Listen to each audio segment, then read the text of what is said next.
afternoon, ladies and gentlemen. It is a pleasure to stand here in front of you in this conference organized by Ambergrid, titled Current Highlights and Perspectives on the Gas Market. Now, of course, I know that historically, although this is my first time with you, ladies and gentlemen, I know that historically you used to do this conference online mostly. Then came COVID, then came something else, and this evolved. And it evolved into a much better thing that we have a number of individuals sitting here in the audience with us today. So I would like to hear that audience a little bit with a huge round of applause, please. To our attendees online, thank you very much for joining us here today. And a special thanks goes out to all of you who are not from Lithuania originally, as it became apparent, unfortunately probably, that getting to Lithuania is a bit of an adventure nowadays, right? Though, with that said, I know that people who had trouble getting here by airplane, there are at least several individuals sitting with us here today who have managed to switch their means of transportation and still make it into the conference. So a huge special round of applause to those people. So, of course, we have an interesting half day ahead of us. Very insightful and interesting speakers are going to join us here on stage. But before we do anything else, I, of course, would like to invite on this very stage the CEO at Ambergrid, Nemunas Bignius. Please give him a huge round of applause. Thank you. So it's very good to see you here. Thanks for arriving. Although that was not so simple, the weather and other conditions that we have now, they are not such a good like in gas infrastructure. But still, we are here, and also thanks for the people that are online. The gas industry, I would say, is coming back. I think that you also feel that molecules, they started to matter again. Especially on the days like this one, when we have that basically dunkelflaute outside, when we have quite high electricity prices in the region, when we have to balance the system, and when we have to have the stable supply of the energy. So molecules, again, that makes sense. Of course, the International Energy Agency review that states that the new flows of LNG, they are coming online to the world. So basically that will make an impact for the production, for the prices, for the markets of natural gas. So that is important to take into account when thinking about the future.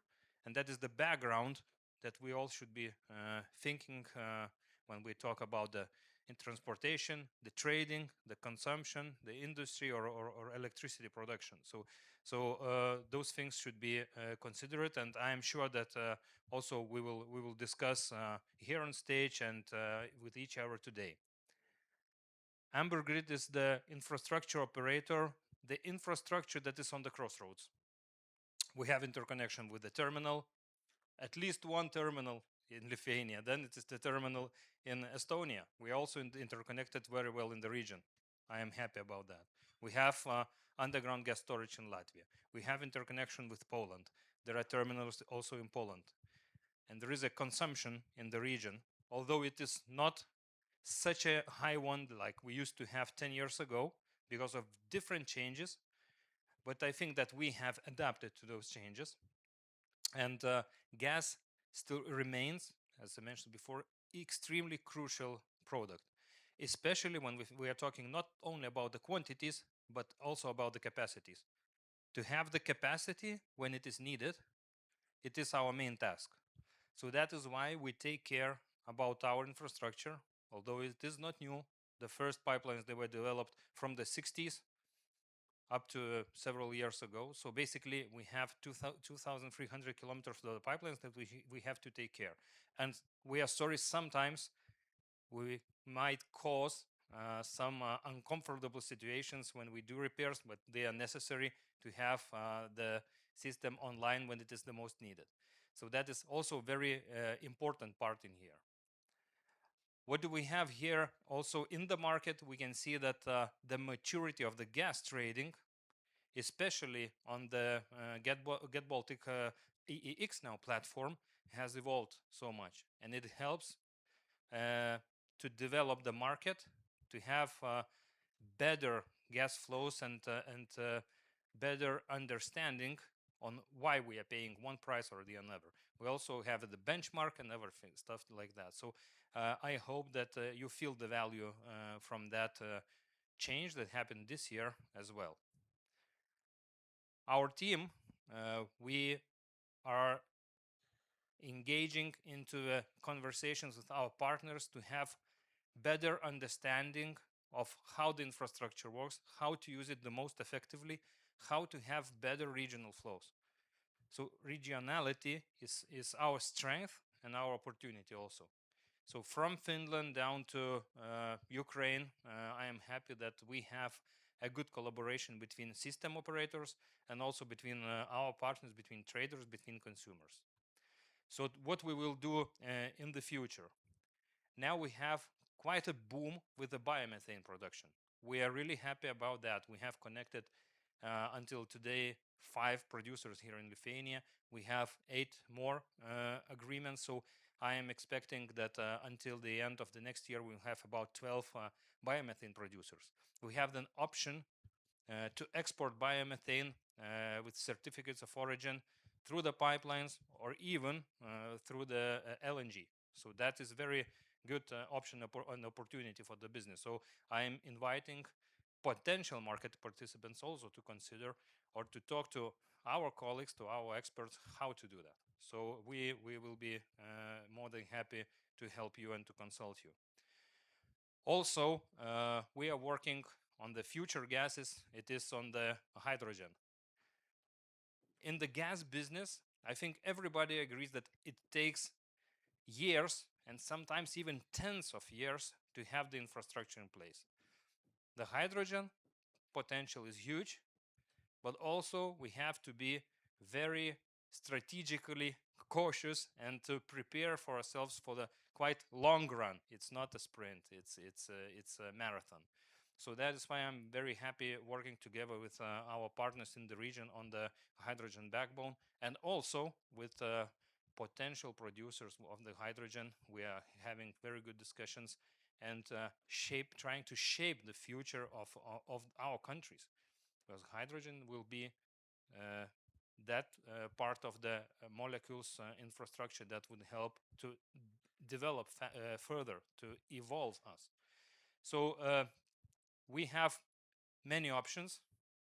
We are strong on gas. I think that in the world already it's clear, and especially in Europe, that the gas is helping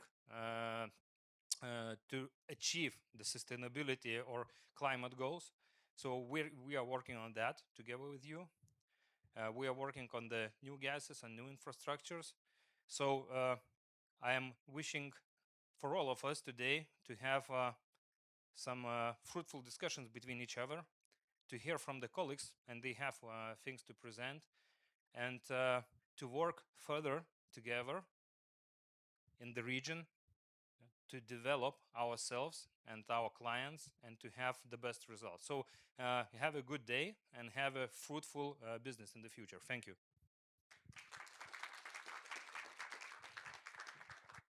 Thank you very much. One more time, ladies and gentlemen, Nemunas Biknius, CEO of Amber Grid. And now we will move on to our first presentation, and then we will segue along to the next one. And this is going to be our day. Very interesting and insightful presentations. And to kick us off and share some of their thoughts on the gas transportation tendencies in Lithuania, an overview of commercial flows, latest updates on transmission services, we will invite on this stage to give their presentation titled Overview of the Lithuanian Gas Market and Transmission Services, Head of Client Support at Amber Grid, Deimantė Bareikienė. Please welcome her to the stage.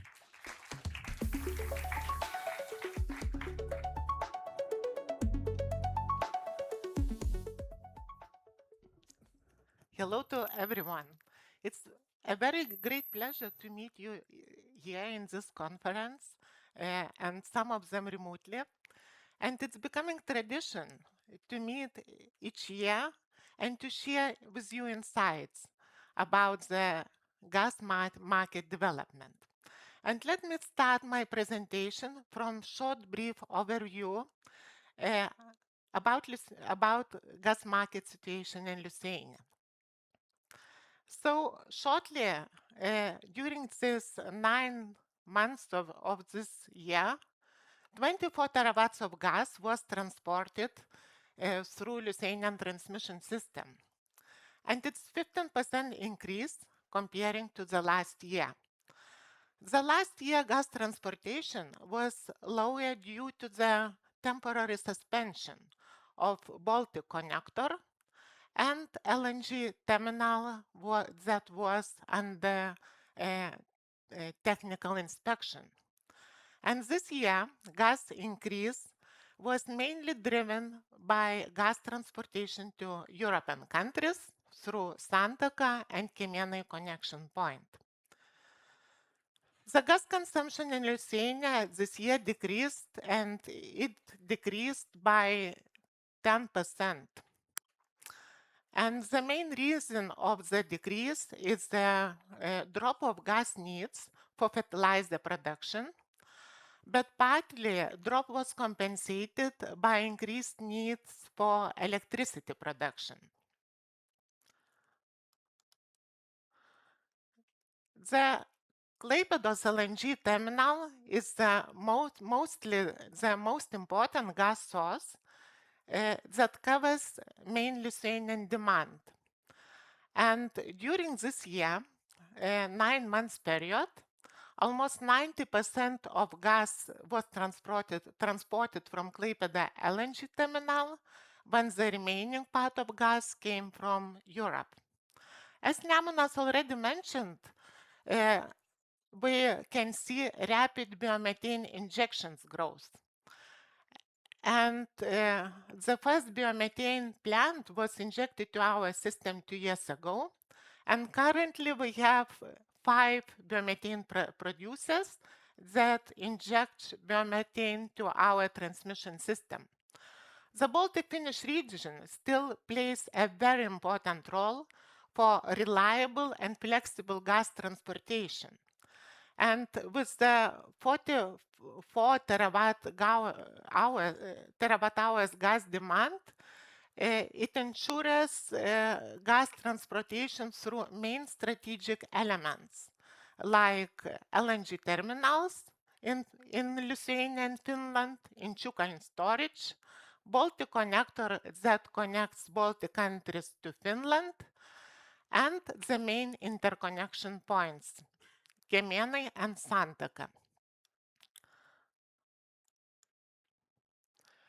So Kemienai interconnection links Lithuania and Latvia. And the main route that goes through Kemienai interconnection is the gas transportation from Lithuania to Latvia to Inčukalns storage, and some part of gas delivered from Latvia to Estonia and through Baltic connector to Finland. And as you can see from the slide, most market participants prefer to book capacities at Kemienai exit point in advance due to the Kemienai interconnection point is the most busiest connection point. Santaka connects Lithuania with Poland, and through this connection point goes the main transportation route through Baltics to the Europe. And Santaka connection point has enough available capacity, and that ensures flexible gas transportation in both directions. The main gas delivery related to spot LNG cargo that comes from Klaipėda LNG terminal. Shortly about the transmission services that took place during this year.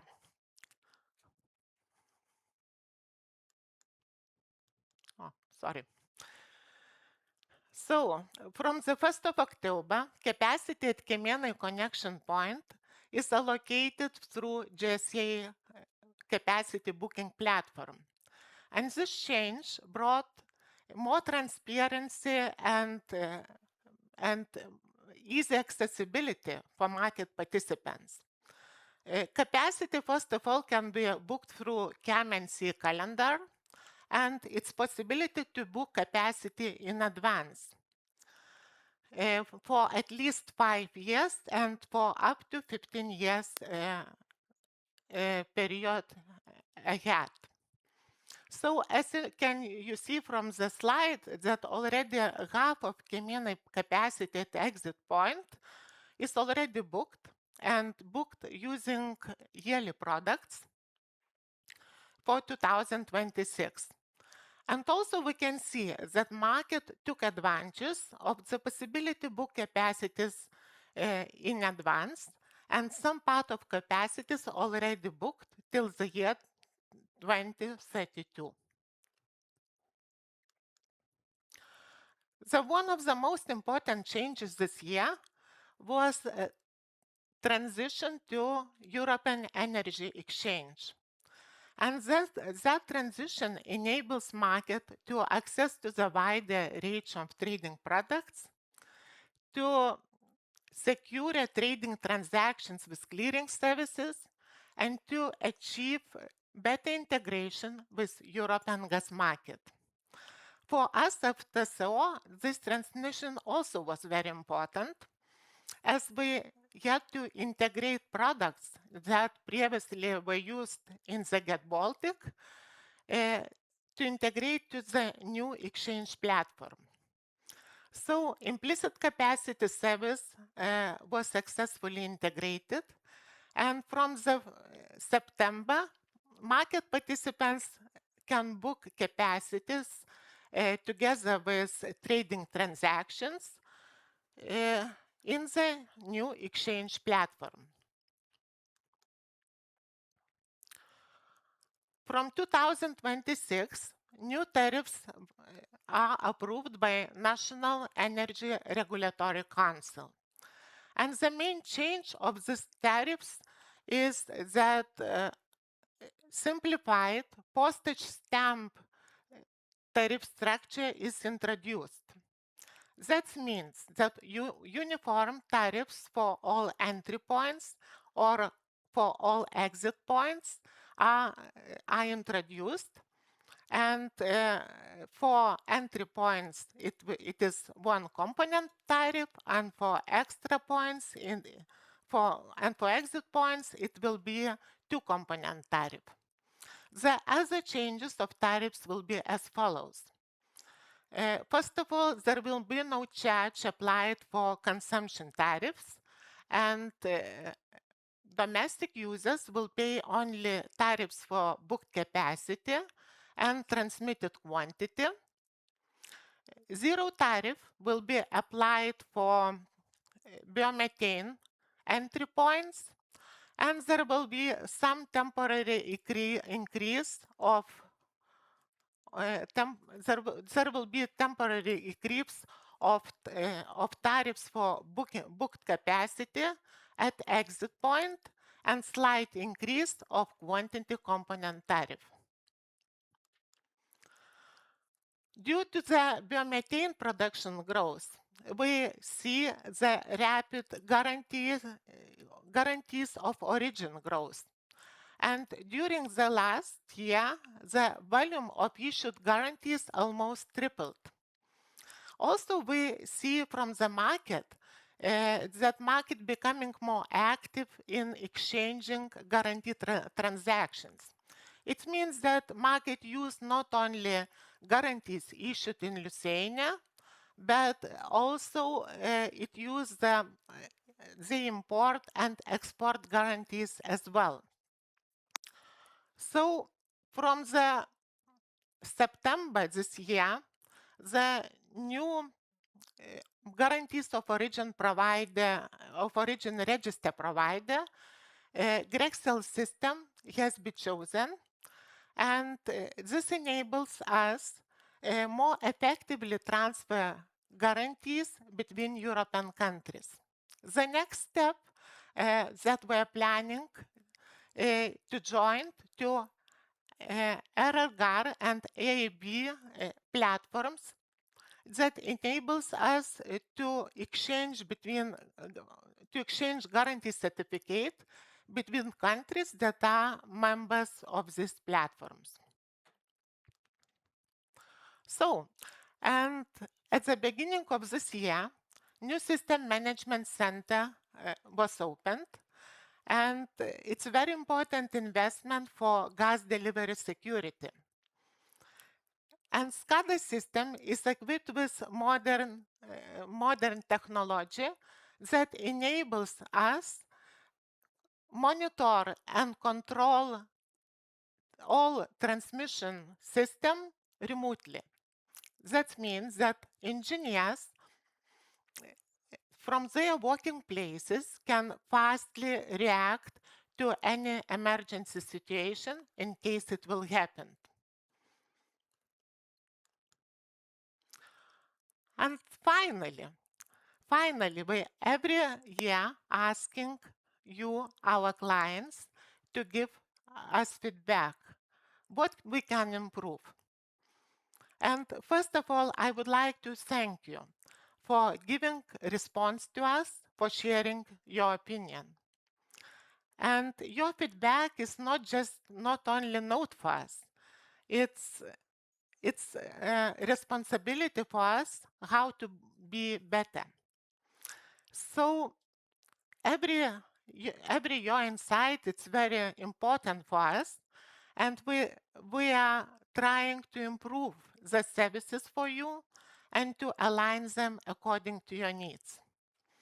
And our client service support, that are together in this auditory together, they always always available to help you. We are available 24/7, and we provide customer care that never sleeps. So thank you for your attention and have a good conference.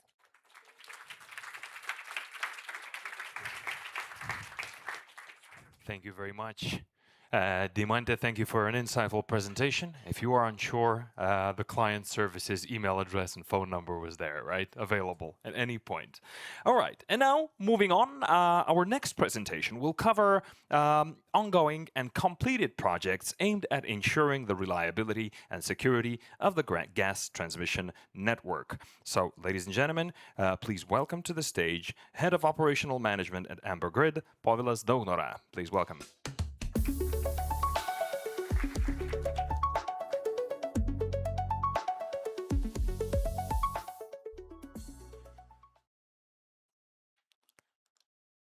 Hello for everyone.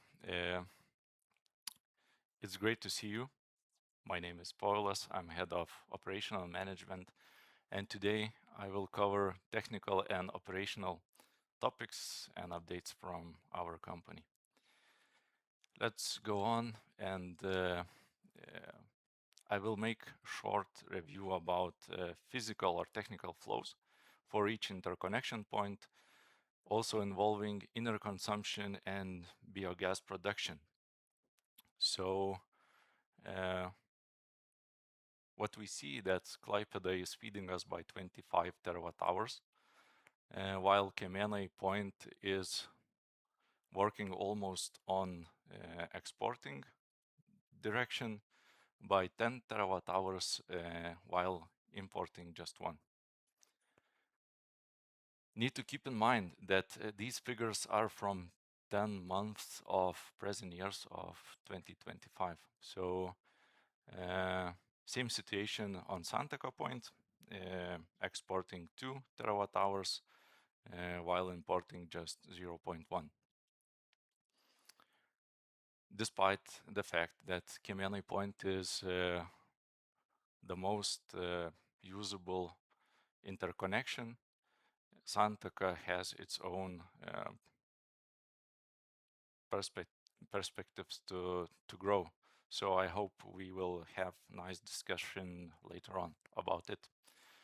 Let's come back to inner consumption. It is about 13 terawatt-hours, and biogas production is about 0.2 terawatt hours.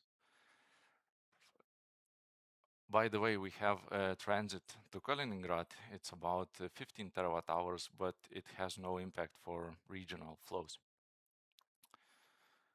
From this, we see that exporting and inner consumption is almost the same. What does it mean? That each participant or each partnership is very important for us, despite is it abroad or not. And also we are growing in exporting. So let's go to next slide. And it coincides with previous, because this topic is where we should all focus on. Planning and proceeding maintenance works with restrictions have huge impact on gas market or availability of these.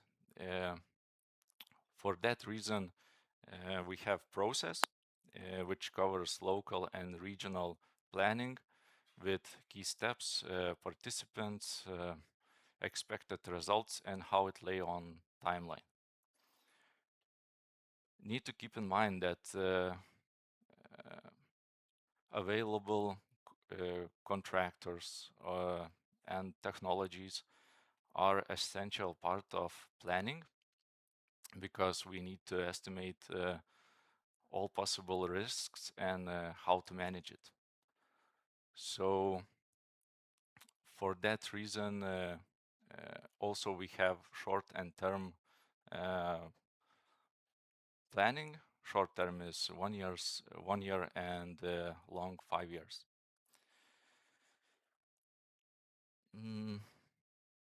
Local and regional planning lets us to how to say ensure availability of capacities for each interconnection point, also for entry and exit points. That means that each party will be able to use almost all possible services and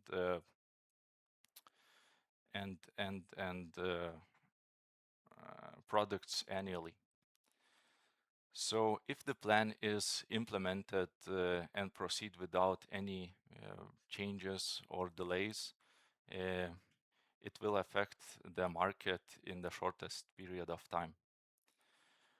The main message from this topic is that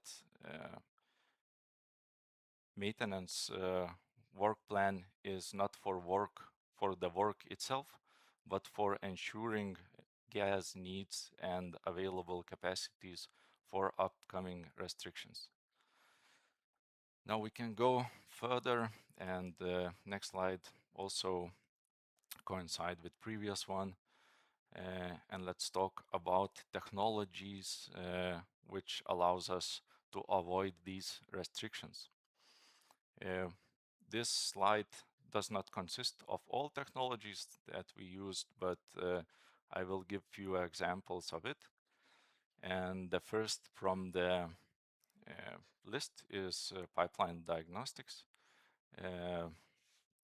This technology is essential part of lifetime of pipelines, which shows present situation like properties and characteristics. Results let us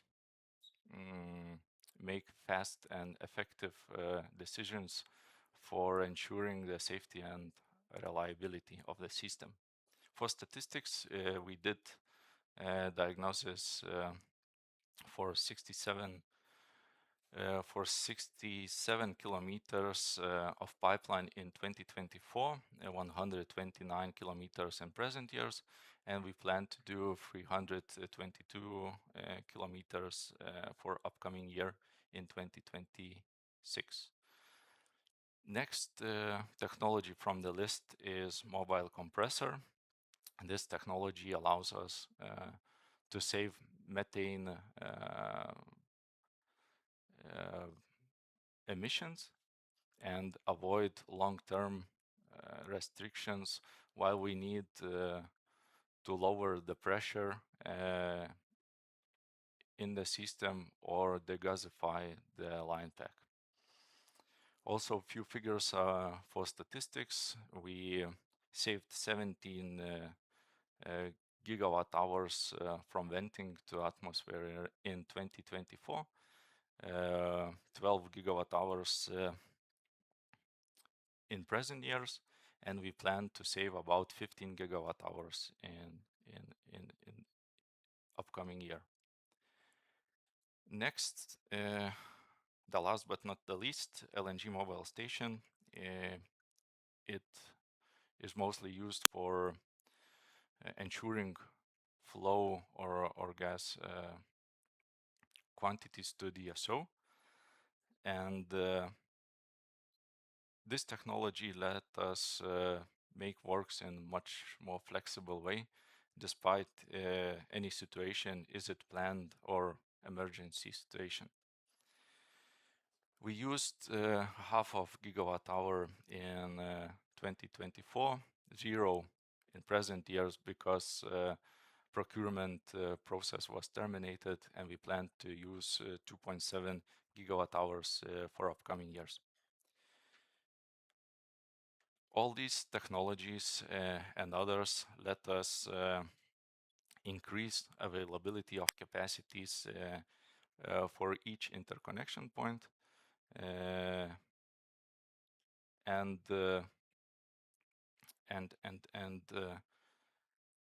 save energy, resources, save environment. Results are present, so we are happy to share that positive outcome with you. And the next topic is about plans for future. What we want to share with you is information about our compressor stations in Panevėžys and Jauniūnai and modernization of them. So why it's so important? These two objects have reasonable high impact for bidirectional flows at Santaka and Kėmėnai point. Points also efficiency, reliability, and next level flexibility of transportation of gases is on the table. Where we are now with these projects, with Jauniūnai, tender procedure is over, started with designing, and compressor is on production line. With Panevėžys, we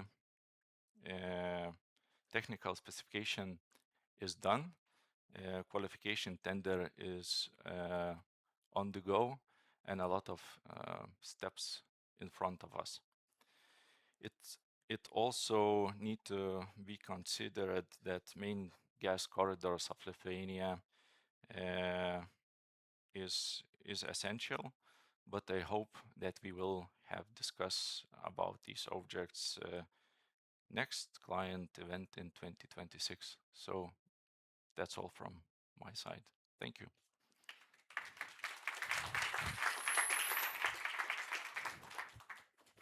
Thank you very much, Paveli. Insightful presentation. And now we're going to move on to a new subject, and that is going to cover injection points and capacities, capacity and expansion plans, regulatory environment supporting biomethane growth. The topic, biomethane in the transmission network, current status and development opportunities. The presenter, Head of Economic Analysis and Regulatory Division at Amber Grid, Rita Kaluinienė. Please welcome her to the stage.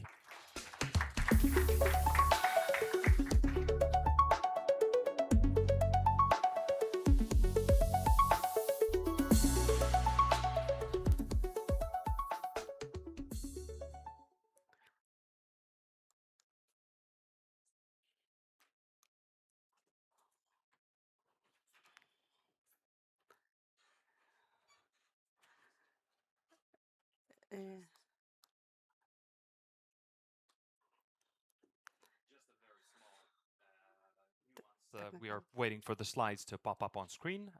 So for now, just a few moments and we should have them up and running.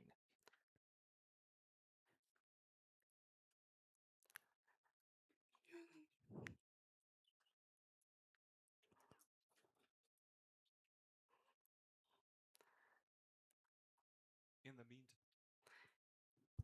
1, 2, yeah, I'm back. In the meantime, you can applaud Rita one more time because she's standing here on stage smiling for you.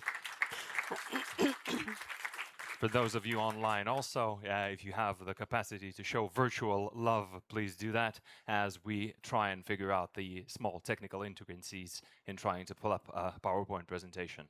As you know, it sometimes becomes challenging. You've been on a Teams call like that already, more than once.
So, hello everybody. Thank you for your patience and actually for letting me speak to you, to this nice audience today. And let me briefly walk you through where we are with biomethane connections today, what are our future development perspectives, what infrastructure is already in place, and how the connection and injection process look from customers and operators' point of view. So we transport green gas, and indeed Lithuania has made huge progress during the last several years. If you remember, we connected our first biogas plant in 2023. And now this growth is accelerating. As Nemunas already mentioned, we expect 5 to 6 plants connected by the end of this year, and in total 12 by 2028.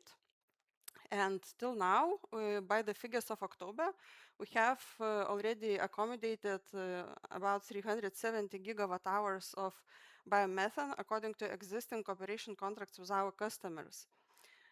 So this really shows market readiness and technical capacity of transmission system. Here is the visualization of what connections are already in place. So these sand color points are already connected plants, and thereof 2 are remote plants which submit their biomethane into our system by trucks. The bluish ones are customers which have projects in progress. We have connection agreements with them. And one customer has valid preliminary connection conditions, but no contract yet.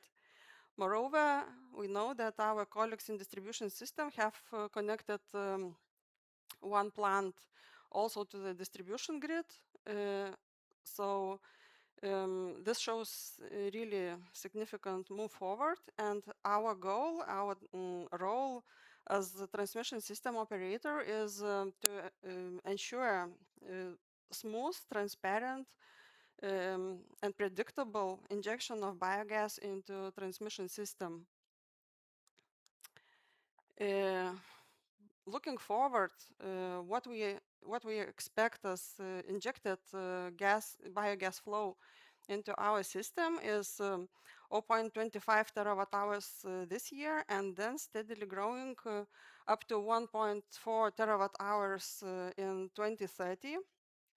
And these figures are what we plan as injected gas, and the values represent approximately half of technical capacity.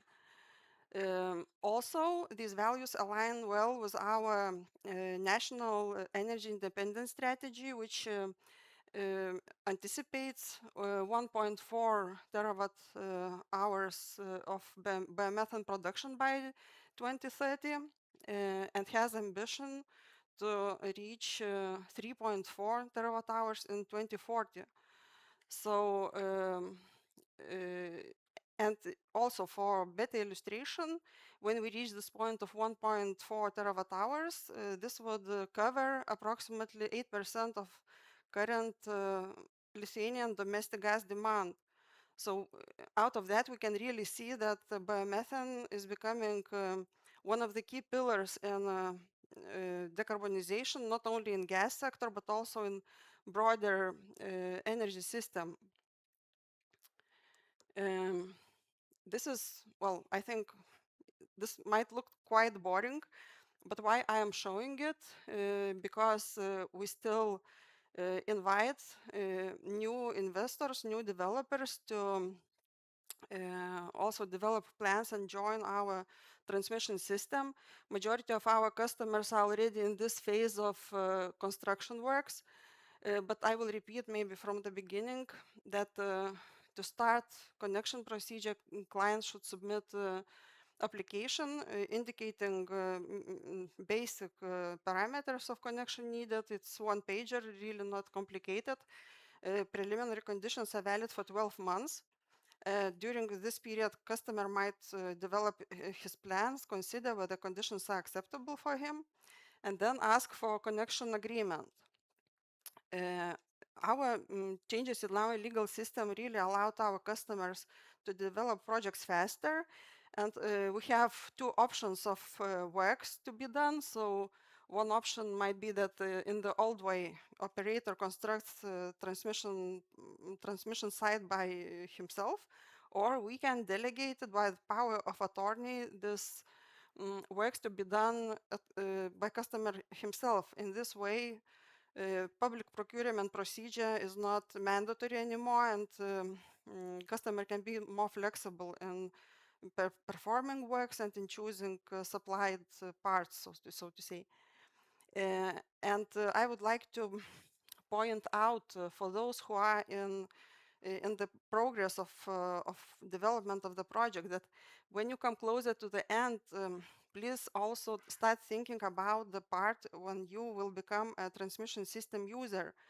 And the plant developer should find a shipper for himself or be a shipper on his own. And two further contracts should be signed with the operator, meaning one is technical cooperation agreement, and the other is a regular gas transmission contract with the operator. Usually, construction works take from 1.5 years to 2 years. Contractually, it is agreed maybe up to 3 years maturities according to how each customer needs it. And also what is important, I would like to mention that gas may be injected into the system only after construction has been fully completed and documents are duly signed. So this would ensure stable, safe, and transparent procedure and compliance to legal requirements. The next slide, this link here leads to our website, to the website of the company, where everybody could find essential stages of connection and start of injection, as well as our contact details. And we really encourage all new developers contact us in early stage so that we could support you in this process of connection and start of injection. And also, I would like to use this opportunity to thank our customers for taking your time and filling in customer satisfaction survey. Thank you for good evaluation, but also we see as our duty to take into consideration also all those suggestions and valuable insights how to improve our services further for you. So that's it for the moment. And having said that, again, thank you for your patience, and I wish you prosperous business and warm coming new Christmas season. Thank you.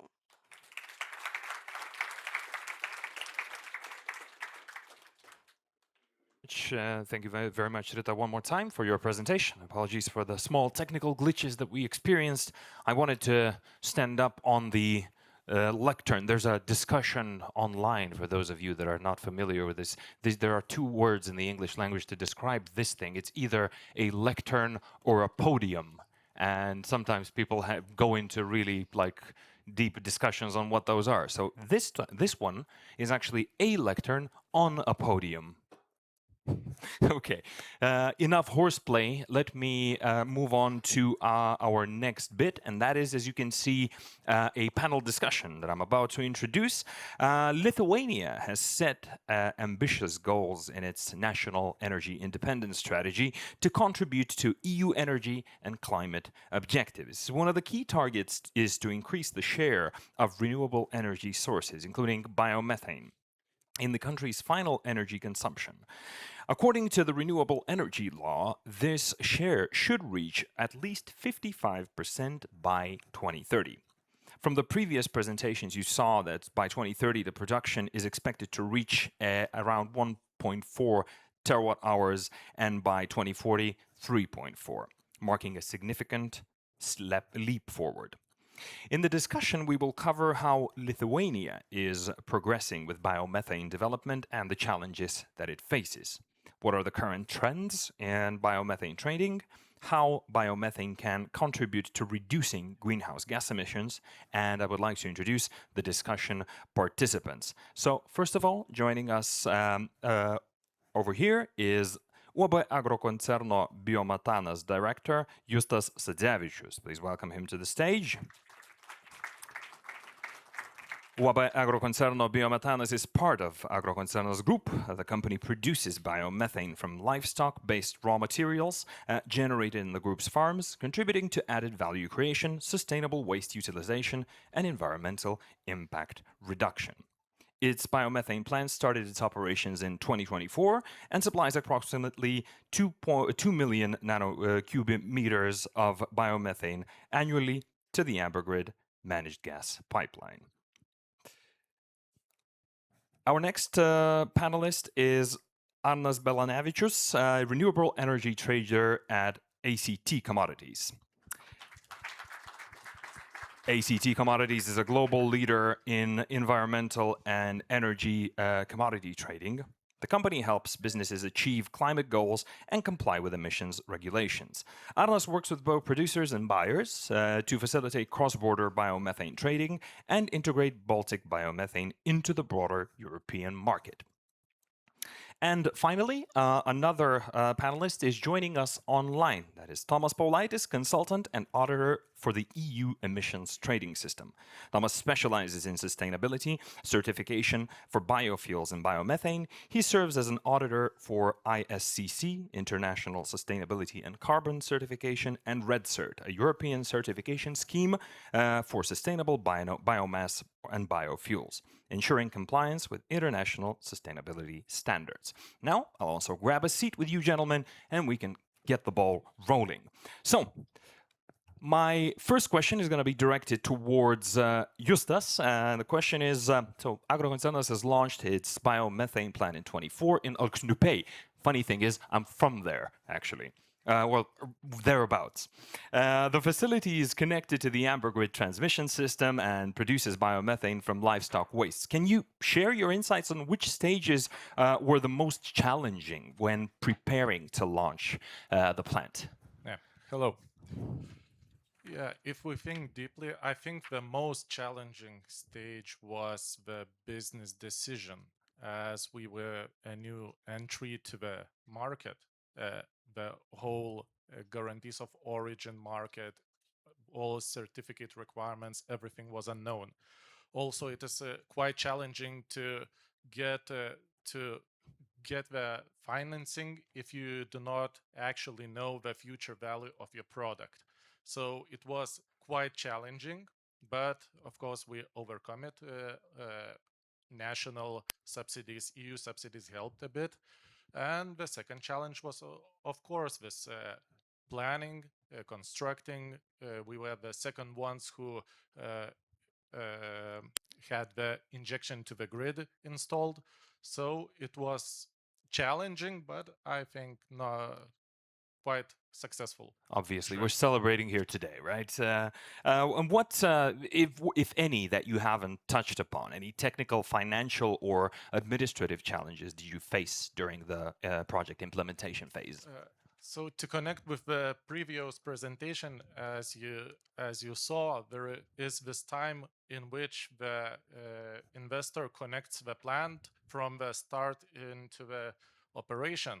So as you saw, there is 14 months up to 36 months. So we were the first ones who chose to implement the design, construct, and hand over to the grid operator the injection point. So we addressed that a lot of attention, and we managed to finish our project in a 14 or 15 months. So it's on a lower part of the schedule. So if someone is looking forward to what path to choose, I would suggest this one. Excellent. By the way, before I move on to the next question, ladies and gentlemen, for those of you who are watching us online, we send you our best regards, but we also look for you to send us something as well. If you're interested in the topics being discussed, not just during the panel, you're welcome to also post your questions online. And don't worry, if we don't answer them during the conference, we commit to getting them answered after the conference. So they're not going to go to waste. If you are willing to participate actively, you're welcome to ask your questions. Okay, I'll move on to Arnas. Just a quick question as well. You work with producers and buyers and help facilitate biomethane trading, right? How does the green gas and biomethane market in Europe look right now? Well, if we look at the whole market as a whole, the market is very fast growing. It has a lot of momentum, but in the end, it's still quite tiny. For example, to illustrate, in 2023, Europe as a whole produced just shy of 50 terawatt hours of biomethane.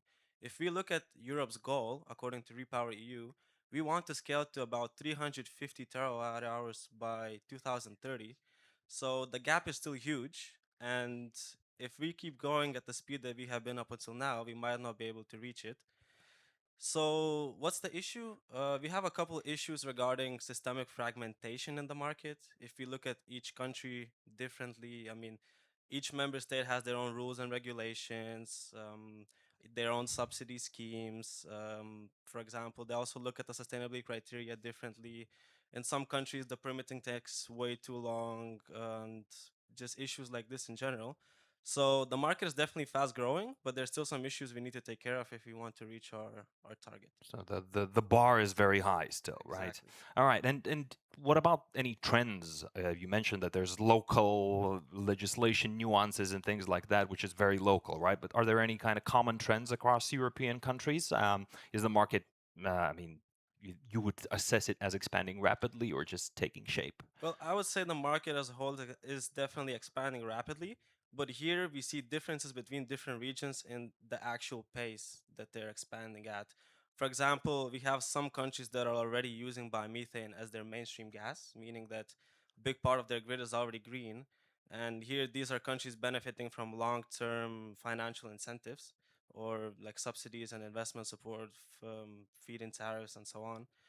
And these countries, of course, they've scaled very fast. And then we have countries in bracket B, for example, that have huge potential. They have a lot of biogas plants already.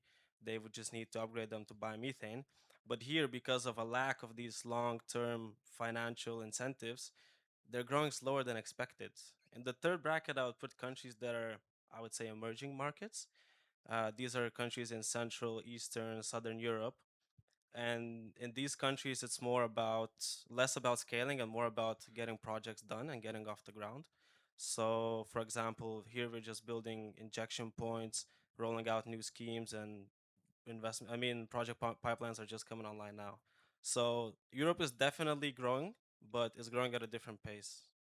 Right. So there's inconsistencies in the speed, right? Yes. And you kind of alluded to it a little bit already, right?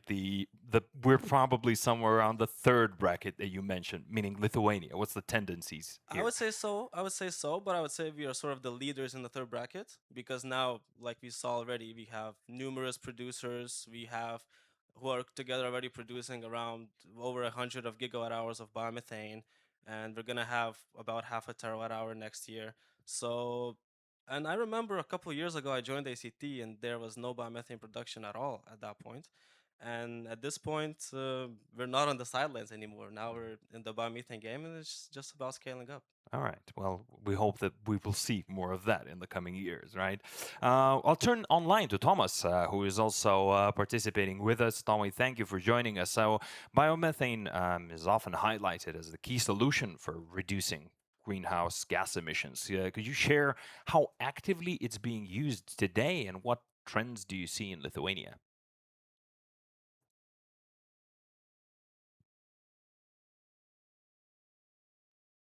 No, we don't have audio of you, Tommy. Just give us a couple of seconds and we can see video. And you check if you have yourself muted or unmuted, just in case.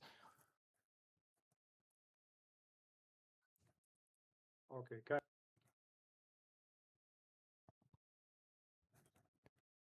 We good? I think we should be okay. Can you give it a try? Try start speaking and see if we got audio. No, still no audio. Sorry.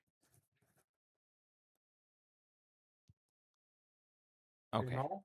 Yeah, I think we have you now. Yeah. Okay.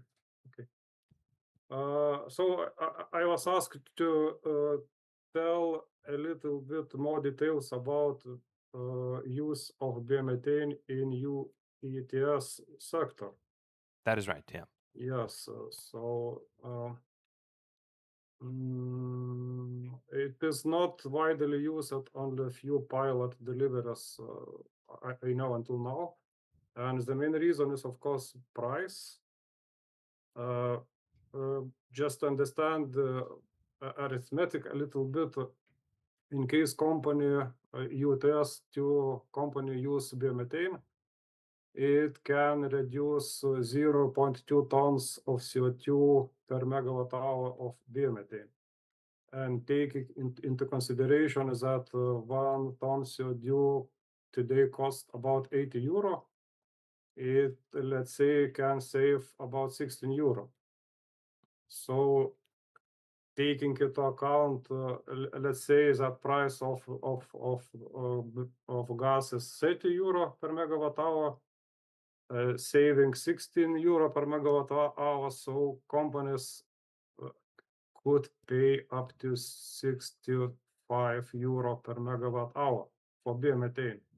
And of course, it's difficult to expect to find any producer of biomethane to sell biomethane for such price.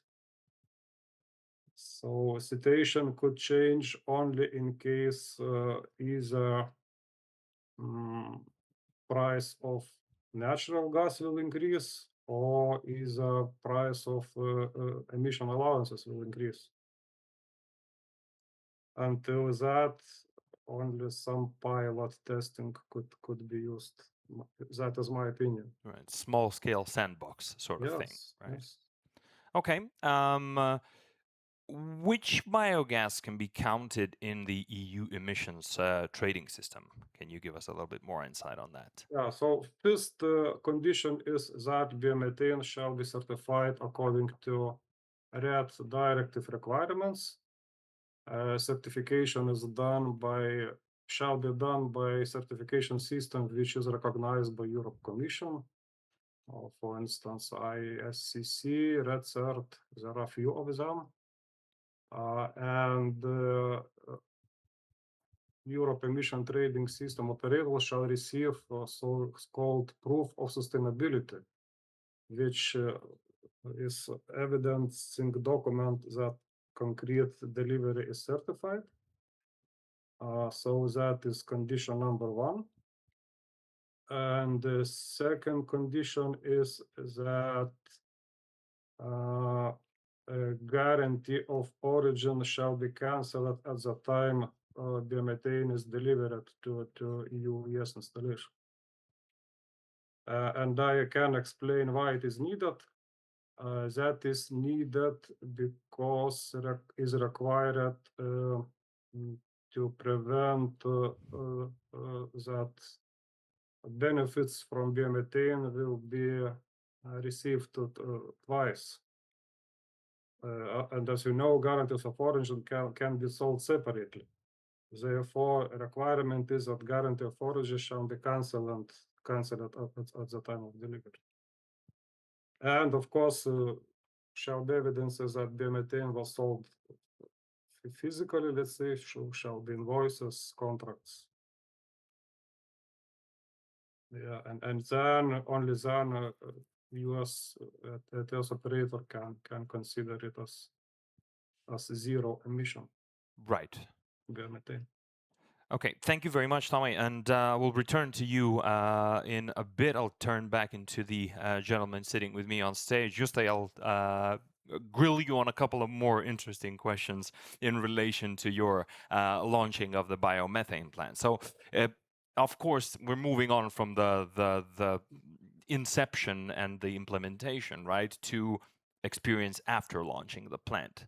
We'd like to understand the practical side of the operations and market reach.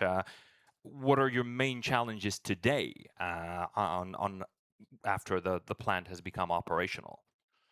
Well, beyond maintaining the constant flow of a plant, of all the processes, that is our daily work. One of the main challenges, as Thomas explained, there are quite a huge administrative burden for this full traceability for every molecule, for every transaction, for every feedstock that comes and goes out of the site. Full traceability. That means a lot of documents. That means a lot of quality requirements that not only local regulatory bodies comes and checks what happens, also the sustainability voluntary scheme audits goes every 6 months, later every year. So that's quite a huge administrative burden that we additionally have to address. Is it difficult to ensure a steady and high quality supply of feedstock? For us, our company is just a dedicated part of a huge group of a company. So we process only our owned farms feedstock. Thus, it helps us to reach our group sustainability goals, as processed feedstock is used as a fertilizer in our own fields. And in parallel, we do have additional financial gain. And also, then the feedstock comes from our own farms. We are sure that it's it's constant, it's high quality, and there are no problems with it.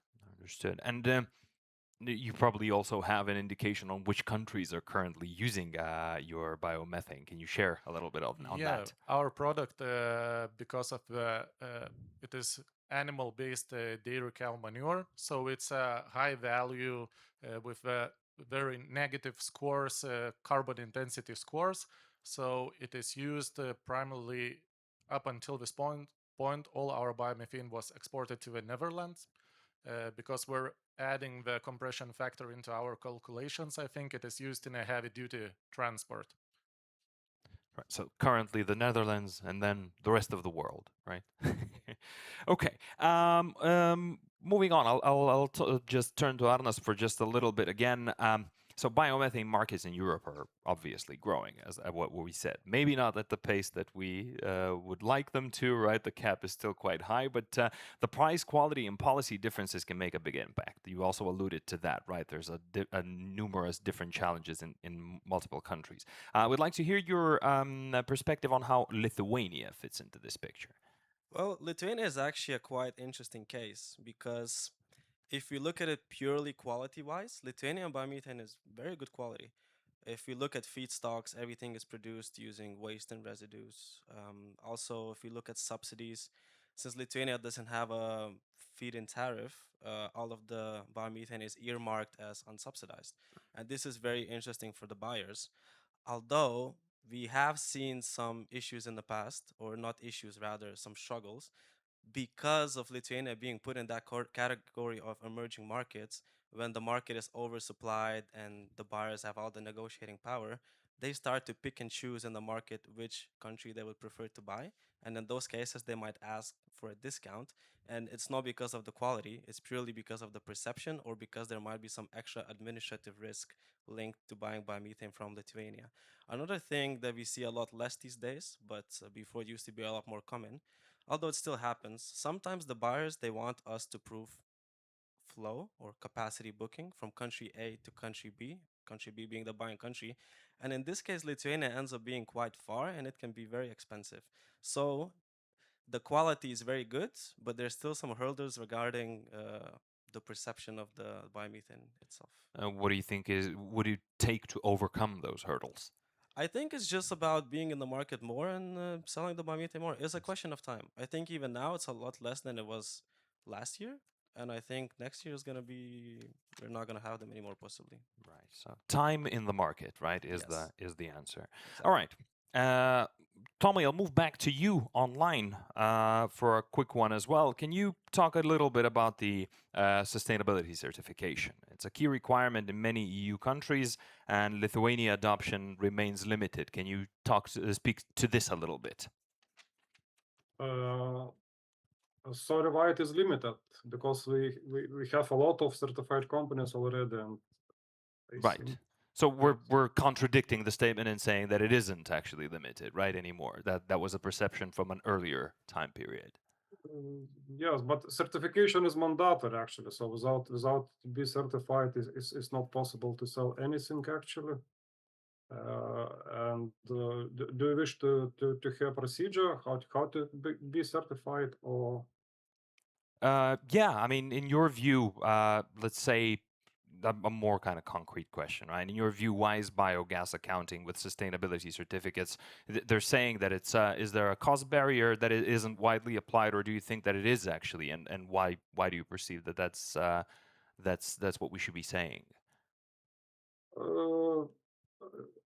Of course, certification is like a barrier, yeah, for it's additional administrative work, additional cost, as Justas mentioned, but I think that is not a critical barrier, and all companies which wish to be certified can do it.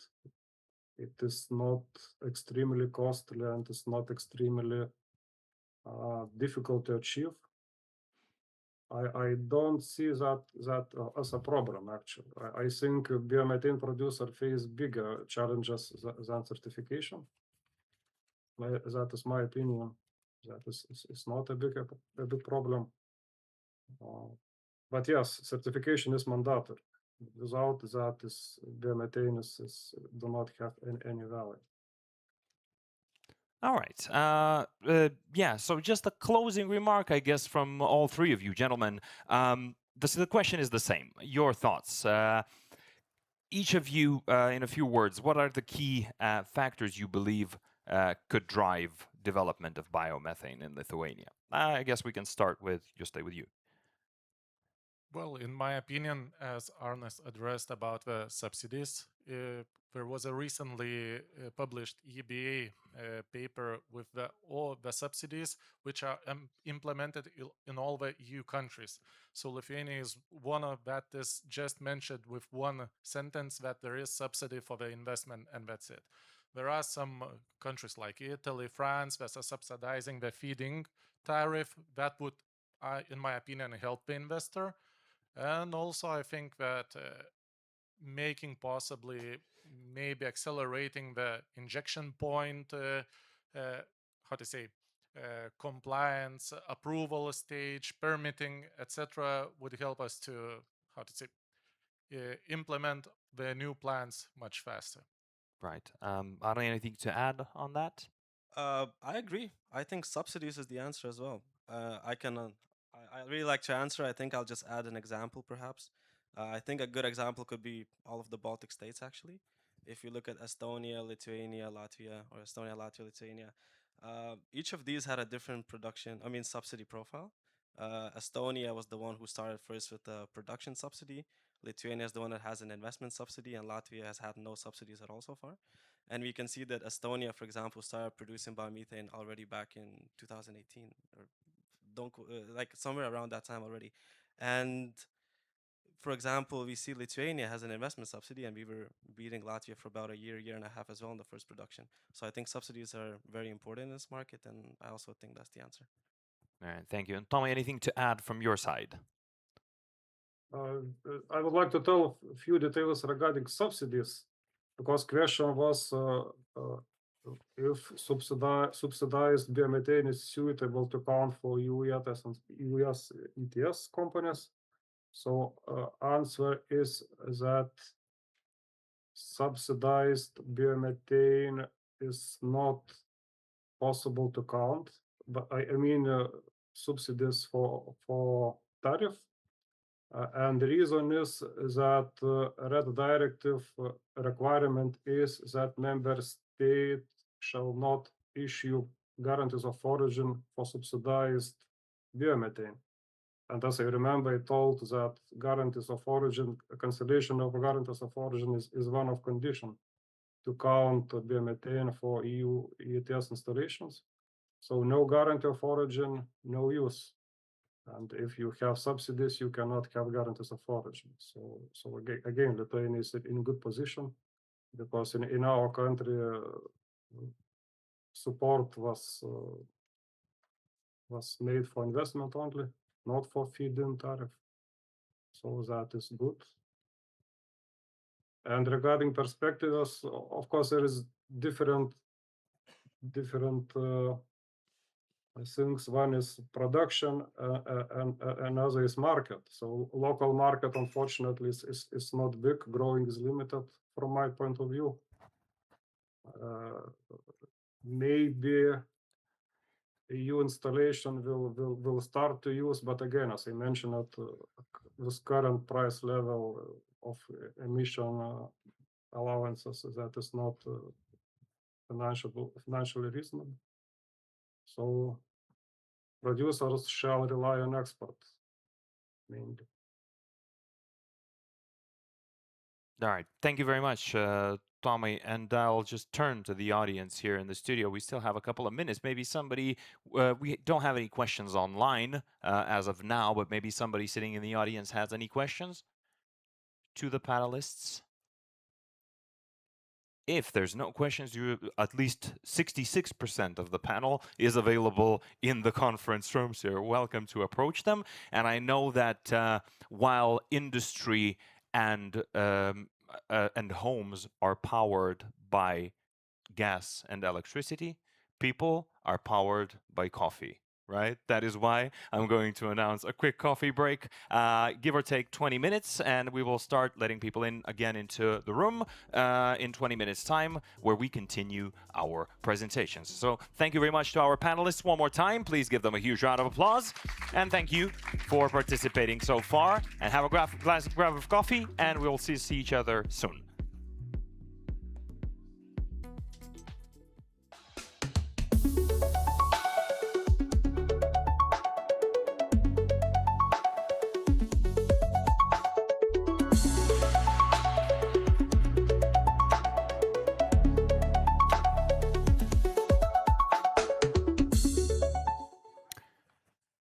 So I hope everyone's rested and energized after this quick 20-minute break. Everybody has had their cup of coffee and a bit of a snack. Ladies and gentlemen, for those of you online, thank you and welcome back.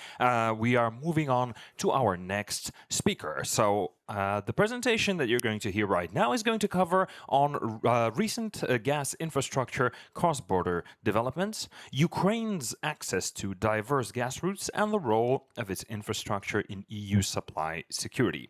For that presentation, titled Ukraine's Gas Infrastructure and Its Role in EU Energy Landscape, we'll invite on the stage the head of Client Cooperation Division at Gas TSO of Ukraine, Andriy Prokofiev. Please welcome him to the stage.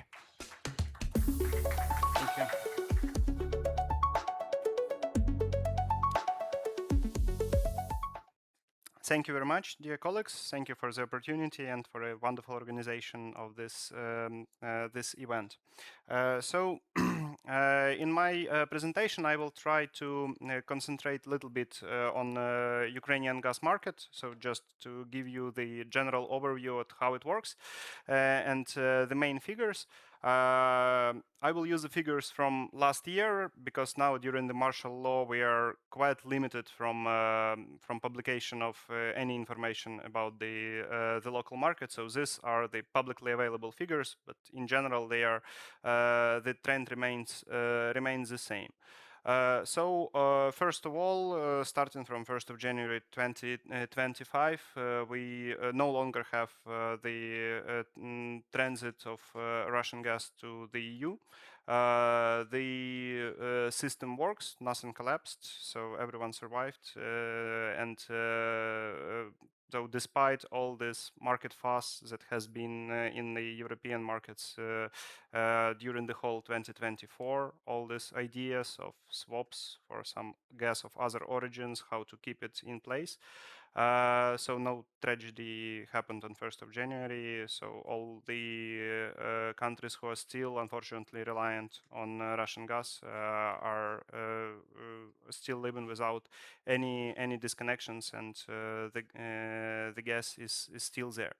Already last year it was last year of this transit, it was only on about 10% of the total capacity that we have. So the system was already at the time significantly underutilized, and now it is not in place at all. Regarding the cross-border flows on between Ukraine and EU countries, in 2024 it was quite active on both directions. So we had the let's call it short transit between the EU countries and Moldova. About 2 billion cubic meters was transported this way, and we also had some re-export of gas which was previously injected into Ukrainian storages in 2024. Now in 2025 situation is a bit different. We are significantly more relying on import of natural gas, and as of today we imported about 6 BCM from beginning of year till today. And we expect this to continue, and I will concentrate a bit more on this in the next slides. So the reason why this is happening is basically we need to cover our consumption and our demand for natural gas. Here it is quite stable during the years of since 2022, so since the start of full-scale invasion of Russia to Ukraine. So it's about 22 billion cubic meters per year. Here we have the last available public figure, 21.4.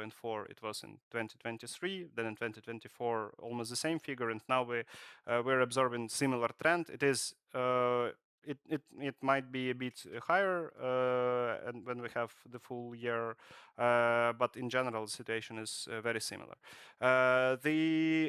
What changed is the level of production. Unfortunately, in 2025, Russia started actively attacking our production facilities and damaged significantly. So the figure here, 19.1, is the production in 2024. Now, as at the end of the year, we will see significantly lower number in 2025. At the same time, we didn't have to apply any disconnections to our internal consumers. So the system is very flexible, and we were preparing basically for the worst case scenario. And now the same is it is our main task for the current heating season 2025-2026 is to pass it without any disconnections and any problems. So in order to do it, one of the ways and one of the most important points that we can do is to increase and ensure as much as possible capacity on entry points from our neighbors, EU member states, neighboring TSOs, and Moldova. So we have invested a lot into ensuring this additional firm capacities starting from 2024 and in 2025. Important to note that we didn't have any impact on cessation of transit on cross-border capacities. First of all, it concerns the exit points. So we still have those exit capacities that we used to use for transit. They're still in place. We are offering them through auctions. Anyone can come and book them and, for example, transport the gas, I don't know, from Trans-Balkan route to Slovakia or any other combinations. This is possible and this is in place. And we did not apply any limitations to re-export of gas injected into storages. We even during February 2025, we had during the, I would say, one of the coldest periods during the attacks on the production facilities, we had the increased demand on exit from Ukraine, from Ukrainian storages to Moldova, and we didn't cut these nominations. We ensured this transportation. So the system is a bit redundant, but it gives us additional flexibility, which helps a lot in the current conditions. Now I will concentrate a bit on the some of the routes. First of all, our import point, entry point from Poland. So of course, it's everyone understands that it's a very important piece of infrastructure because it opens access to a lot of different sources of gas. Norwegian production, LNG through terminals in Poland, Lithuania, and Germany. Basically, German VTP, which also gives access to gas from different LNG terminals, from TTF, Norway, etc. And during last year, we have made significant progress into increasing this capacity. I think Stanislav will also tell a bit more on that. And in 2025, so I was just remembering that just 1 year ago, I think we had their capacity of about 5-6 million cubic meters per day. It was offered on daily basis, and on longer period of time, it was offered an interruptible capacity. And then from 1st of January, we switched to longer period of offering these capacities to monthly and quarterly basis. And in June, we agreed and found a technical solution to temporarily increase this capacity to well, almost double to about 12 million cubic meters per day. Now it is available till end of May 2026, and after that till end of gas year, the firm capacity is 7.6 million per day. And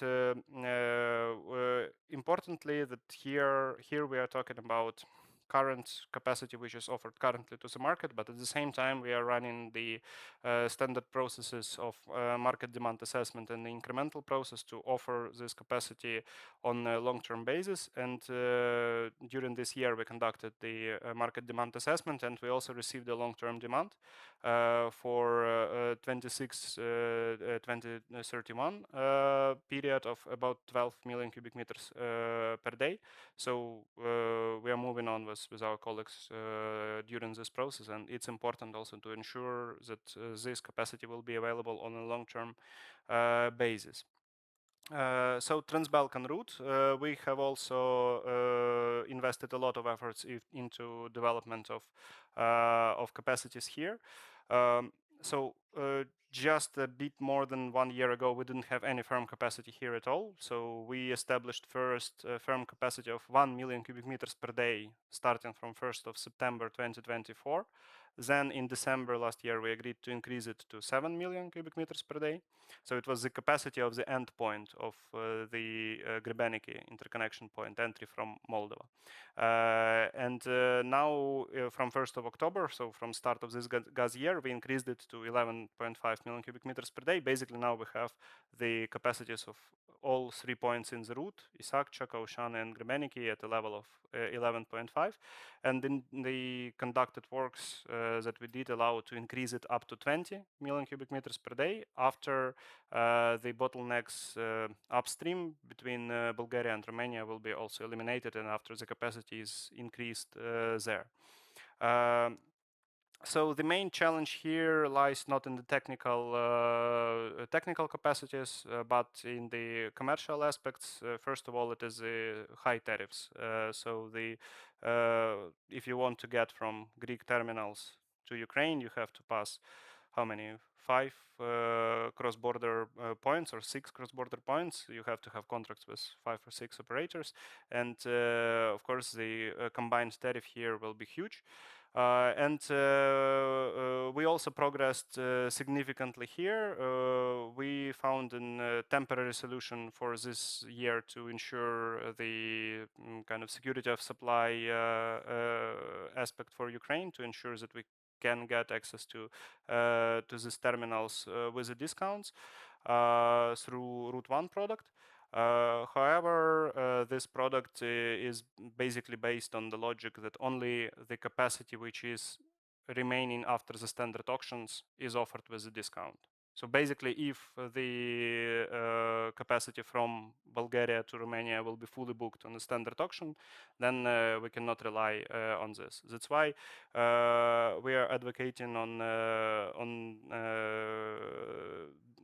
finding another ways how to solve the huge tariff issue there. In particular, changes in some of the methodologies in some of the countries that that are basically eating up the whole margin of the traders if they want to sell the gas to Ukraine.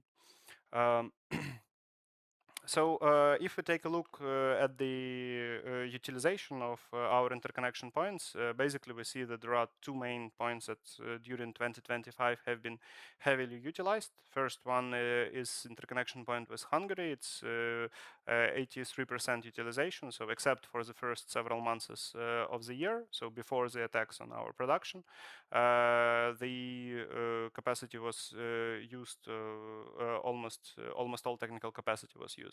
And the next one is Poland. So we have here a smaller utilization rate.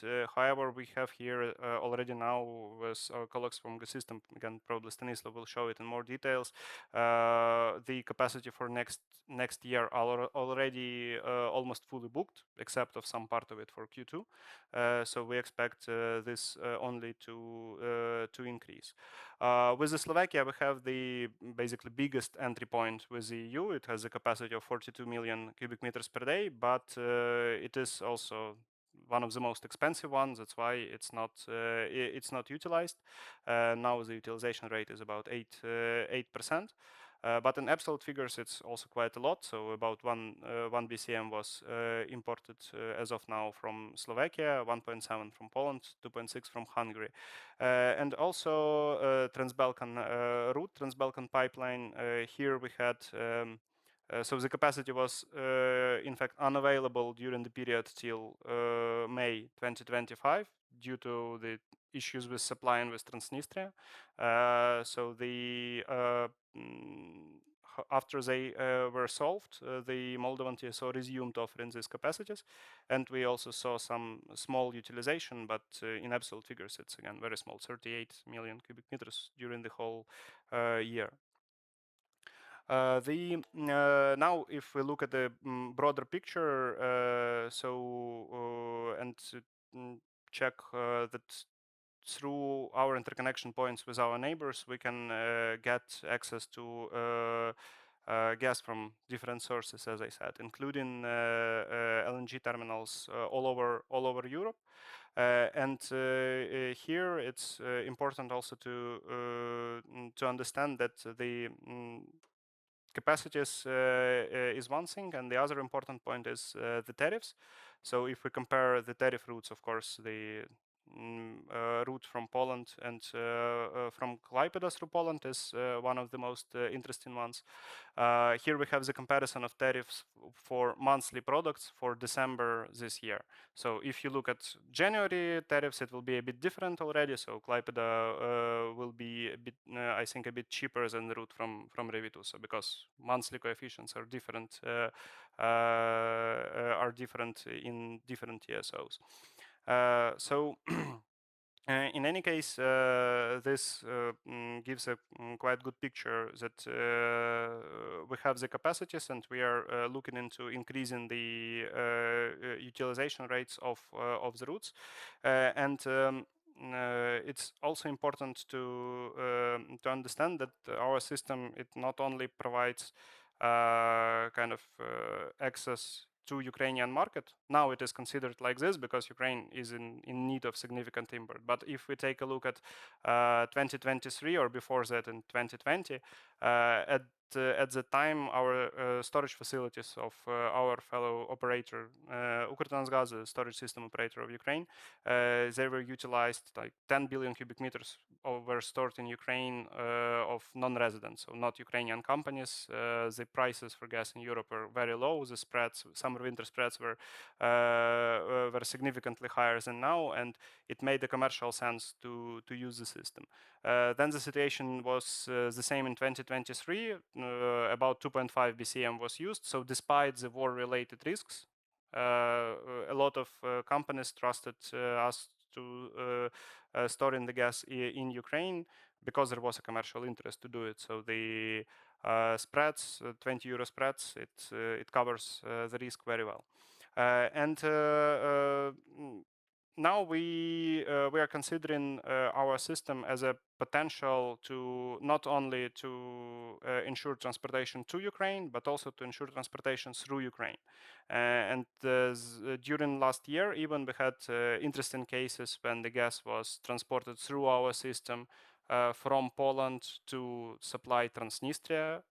In February 2025, it was done through Germanovici, then to Oleksiivka, and then through Moldovan system to Transnistria.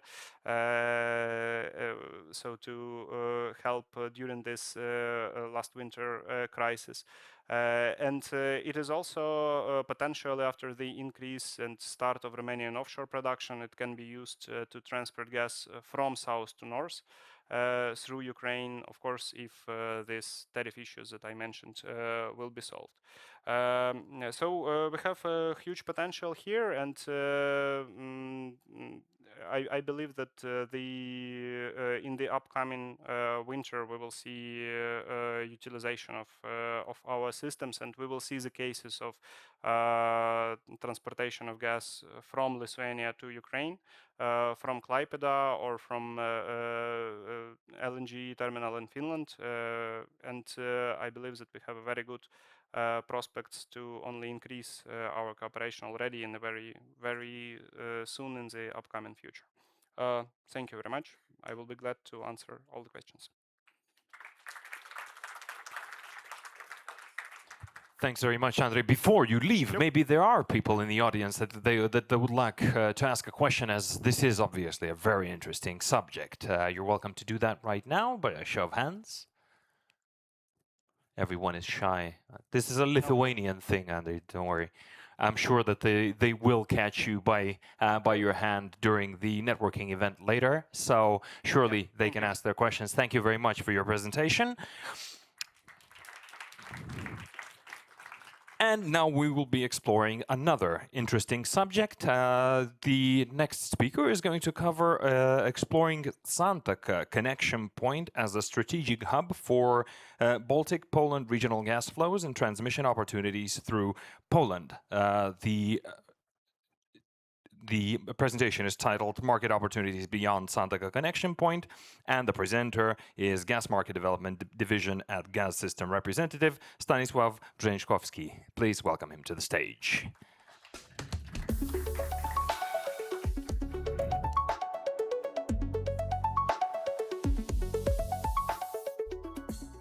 So, ladies and gentlemen, thank you very much for invitations. It's pleasure and honor to have the direct contact with you as our, I hope, future clients. Some of you are yet our clients. So that's a few words about our company. The gas system is mainly the gas transmission system operator, but also we are also the operator at LNG terminal, and also our brand is also the, I think, more and more better known this booking platform as the GSA platform is our one of the brand which are providing the services, and we have also the honor to provide the capacities on Gemini, so also for your systems. And last and not least, we are also the service which is the gas insight information platforms, which is useful for knowing about some most important informations for the market players. Today was a lot of discussions, speakers about some capacities, possibilities, and due to this, our investments, which was, let's say, finalized in 2022, we have a lot of connections now in our systems, which allow to provide gas from different directions and also to be as a security of supply. It's also the issues that the first new interconnection point was the Santaka. It was in the May 22 opening. It was really, really important, especially in these heavy days, that the Klaipėda LNG terminal could be used for provide the security of supply of Poland. So thank you very much for this good cooperation during the construction and start on this point. But also this was the connections with the North Sea and also towards the south of Poland. And as Andrei mentioned, the connections towards Ukraine has also the long history. I can say that we are the first operator who provide the gas to Ukraine from west to east for physical flow many years ago, and then was exotic. Now we are talking not about the if, but about how much. So that's, but we are not only the transit country, but also about the future of development as the user. In our case, we are looking for some increasing of the gas consumption in Poland also. So it could be also the opportunity to you if you have as a source this LNG terminals in Lithuania and in Finland. So also the Polish market is foreseen for growing. It's to be honest, is due to so-called the switching the electricity production. Now most of our electricity is produced from the hard coal, but now is the time when a lot of switching from the hard coal to the natural gas, maybe in future also the biogas, the green gases, but it will be nice if the production of biomethane was at least 10%, which will be needed by the electricity production. But anyway, that is the reason, that's why our curve of the needs is increasing. Then maybe will be a little bit lower, but anyway, this is also the opportunity. As I mentioned, it's due to the switching from the hard coal to the gas. As you see, this is foreseen. Now the process is switching from these ones. So probably this proportion of the production as a source of energy will be changed. But anyway, so this next issue is, as also by Andrei was mentioned, about the tariffs. In our case, we are probably one not so popular decision makes, and also our regulator, because the tariff is finally the decision of our NRA, probably also in Lithuania, that we are decreasing the tariffs. Because especially for the short terms, but also a little bit also for this yearly product or basic on the entry, it's due to changing of the policy of the discounts on entry for LNG terminal. Our NRA decided that this discount should be decreasing, so it's now as the LNG terminal is nothing special it was a few years ago. Yes, so that's they decided that should be the fair competitions between different sources. But as the results, that's the entry fee for our system is lower and will be lower in the next year. And the second issue, which we would like make, I hope, better for you, is the changing the policy for the short-term products. As you can see here, we until end of December we have for short-term two factors: the seasonal factors and short-term factor. And from January we resign from the seasonal factors. So this means that the monthly and quarterly products for all months or quarters will be equal. And as you see, in most months and most quarters will be lower. So that's why we also would like be a little bit more competitive, because now the competition is not only between the traders but also a little bit for the transportation parts, and also to have the better utilizations. We hope that despite we are lowering these prices, but then the more capacity will be booked, so finally this will be similar one. So coming back to this from our point of view, northern part, but from your point, the southern. I never can feel that we are from the south, yes, but okay, let's say that's also was mentioned about some corridors as some kind of agreement of cooperation, a few TSOs to provide or system operators in our case, make some, let's say, common promotions or branding. Maybe in the future, if this south corridor or this route 1 will be more acceptable or more compliant, let's say, maybe also we may some also kind of agreement about the sales of not just capacity and the end of the month. But anyway, this we have the named as the Amber Gas Corridor as our cooperation brand, and I hope that soon you will hear about more a little bit about this. But now we are decided to make the more and more. What means this for you? This is the graphs which present the cost of the usage from the Klaipėda towards Ukraine. This is an example. Also, these graphs will be available on our webpage and show also how much is for particular operators. So if you would like jump in this corridor or jump out in this corridor, then you can also easy to calculate the price, how transport costs. This is the monthly, quarterly, and this is from, these prices are for 2026. It's just 1 month, so welcome. Today was a lot of presentations about the usage of these points. On the upper line, you see the usage of the Santaka, usage at bookings.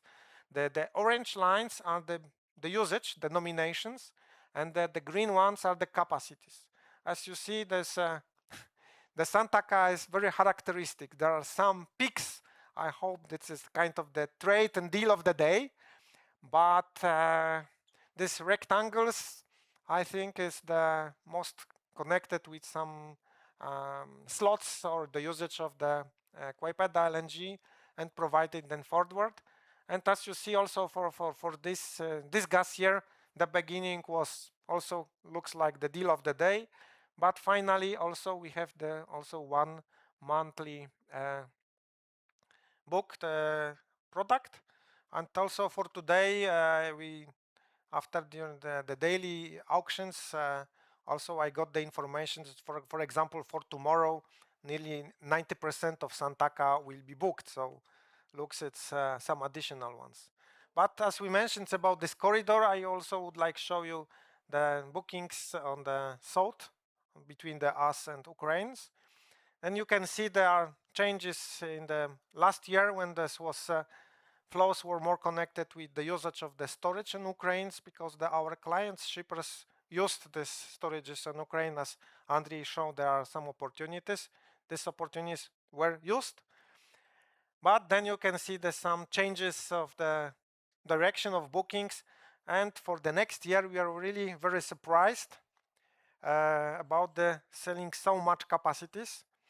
And the shapes are general, but here you can see the products. So that's why I mentioned about the day of the the trade of the day, because you see that the dark greens are the daily products. There are monthly products appears and the daily products. And for this gas year also appears the quarterly products we sell.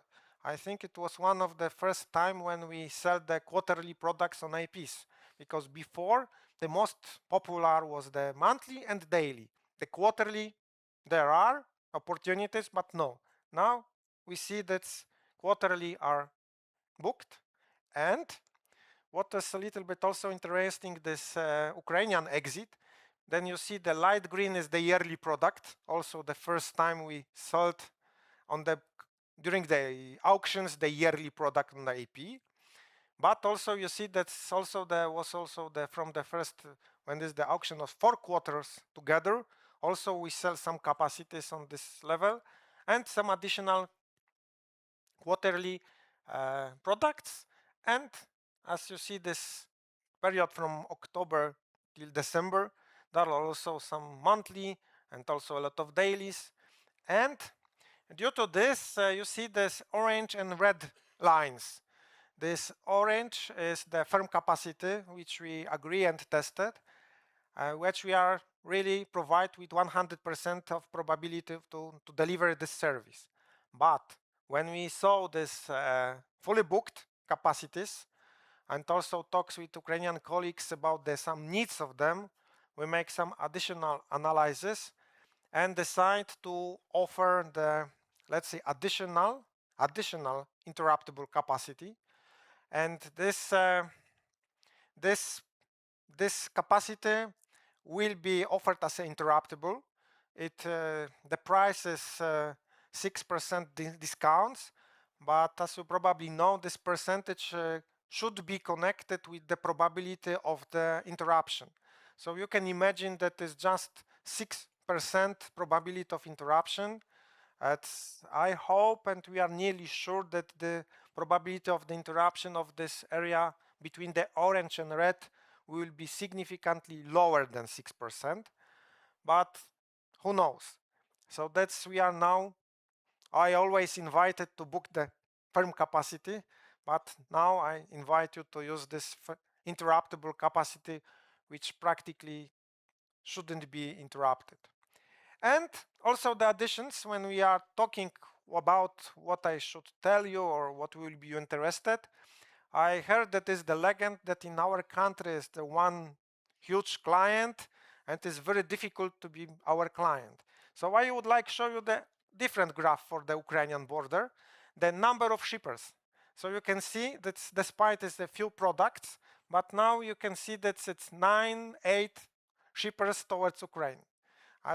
It's a pity in Santaka it's not yet such huge traffic, but maybe after this you recognize that it's nice to be our client, and then similar graphs could be appears also for Santaka. The next, as I call town legend about the difficulties of usage our market, is some formal issues. I will be very happy if you will trade the gas in Poland, but I know that there are some challenges, formal challenges. That's due to we would like be also usage the system as a transit. Then you can see the comparison of the requests, what is necessary for transit, with a few add-ons if you would like trade. If you just like the transit gas from Lithuania towards Ukraine, maybe towards Slovakia or somewhere, you need just a few formalities, mostly in our countries. So if you are just transit, you shouldn't care about the trading license, you shouldn't care about the mandatory storages, this which of course hampering the trade in our. A few words about this transmission contract. We have the formulas that we have. The transmission contract is kind of the framework contract with us, and then you booked capacities on the booking platforms, then you got the capacity, then you also got the so-called PPPZ as the capacity and availability to use this particular IP, particular point, send us nominations and so on. So they said the contract, you can sign the contract which no costs, and then if you would like to really book capacity, then you are participating in the capacity auctions, then nominations. There are also some additional ones. So also on this presentation is how to become our shipper, is let's say just to register on our web platform, because that's in one exception as the procurement for signers, and then just this framework contract, which also should be finally signed now, mostly in electronic way. The other rest of the relations are on the web via web platforms. So this also the applying for transmission contract is also via this platform. So first step is to register on this platform, the information exchange platform, and mostly the rest of this is using this platform. Also up to making the nominations. If you have the system, okay, the nominations are in the EDIGAS format, but you can also use this information exchange system for nominations if you are nominating not so much. So then this is application for this contract, and as I mentioned, this after signing the contract, after also registering on the GSA platform in our cases, then you can be our client. As I mentioned, probably these presentations will be also available after this and also on our webpage. Then there are a few words how to be how to register it. Also, this is the one of the first and the last paper is the power of attorneys to register on this platform. As I mentioned, also the GSA platform you need to register then, and also with some power of attorney, because this user. The deals on the GSA platform means that this is a part of a contract. It's not that this auctions and after some kind of the annexes. No, it doesn't work. If you make the deal on the GSA platform as the part of the contract. And last but not least, as I mentioned about this our gas insight information platform, as also our brand of our services in this GIIP, you can find all important information regarding the Polish system, and of course if you are interested we can also provide this service for you. So finally all of information we are available on our webpage. If you make the QR codes, then you will be connected to part of our webpage when you may found I think the most, maybe not all, information which are necessary to be our client, how much costs the usage of our systems, and also if you are interested, we have some printed leaflet of these documents, then we can provide it for this. So from my side, it's nearly all. So I would like again thank you very much for invitations and the honor to speak to you. And you have some questions. I see that we have a few minutes time. Yes. Seems like there's no questions yet, but there is going to be a mingling part after the conference. So I'm sure that people are going to ask their questions on what they're interested in. Thank you very much, Stanislav, for your presentation. All right, and now we're going to listen to another presentation, and that is going to cover the LNG part, capacities and its availability, plans for capacity offering, liquefaction of biomethane at Klaipėda LNG terminal, and plans for biomethane transportation. The presentation is titled LNG Today and Tomorrow, Terminal Updates, Export Strategies and Innovations. And to give their presentation, we're inviting to the stage Head of LNG Commerce at KN Energies, Vaidotas Bručkus. Please welcome him to the stage.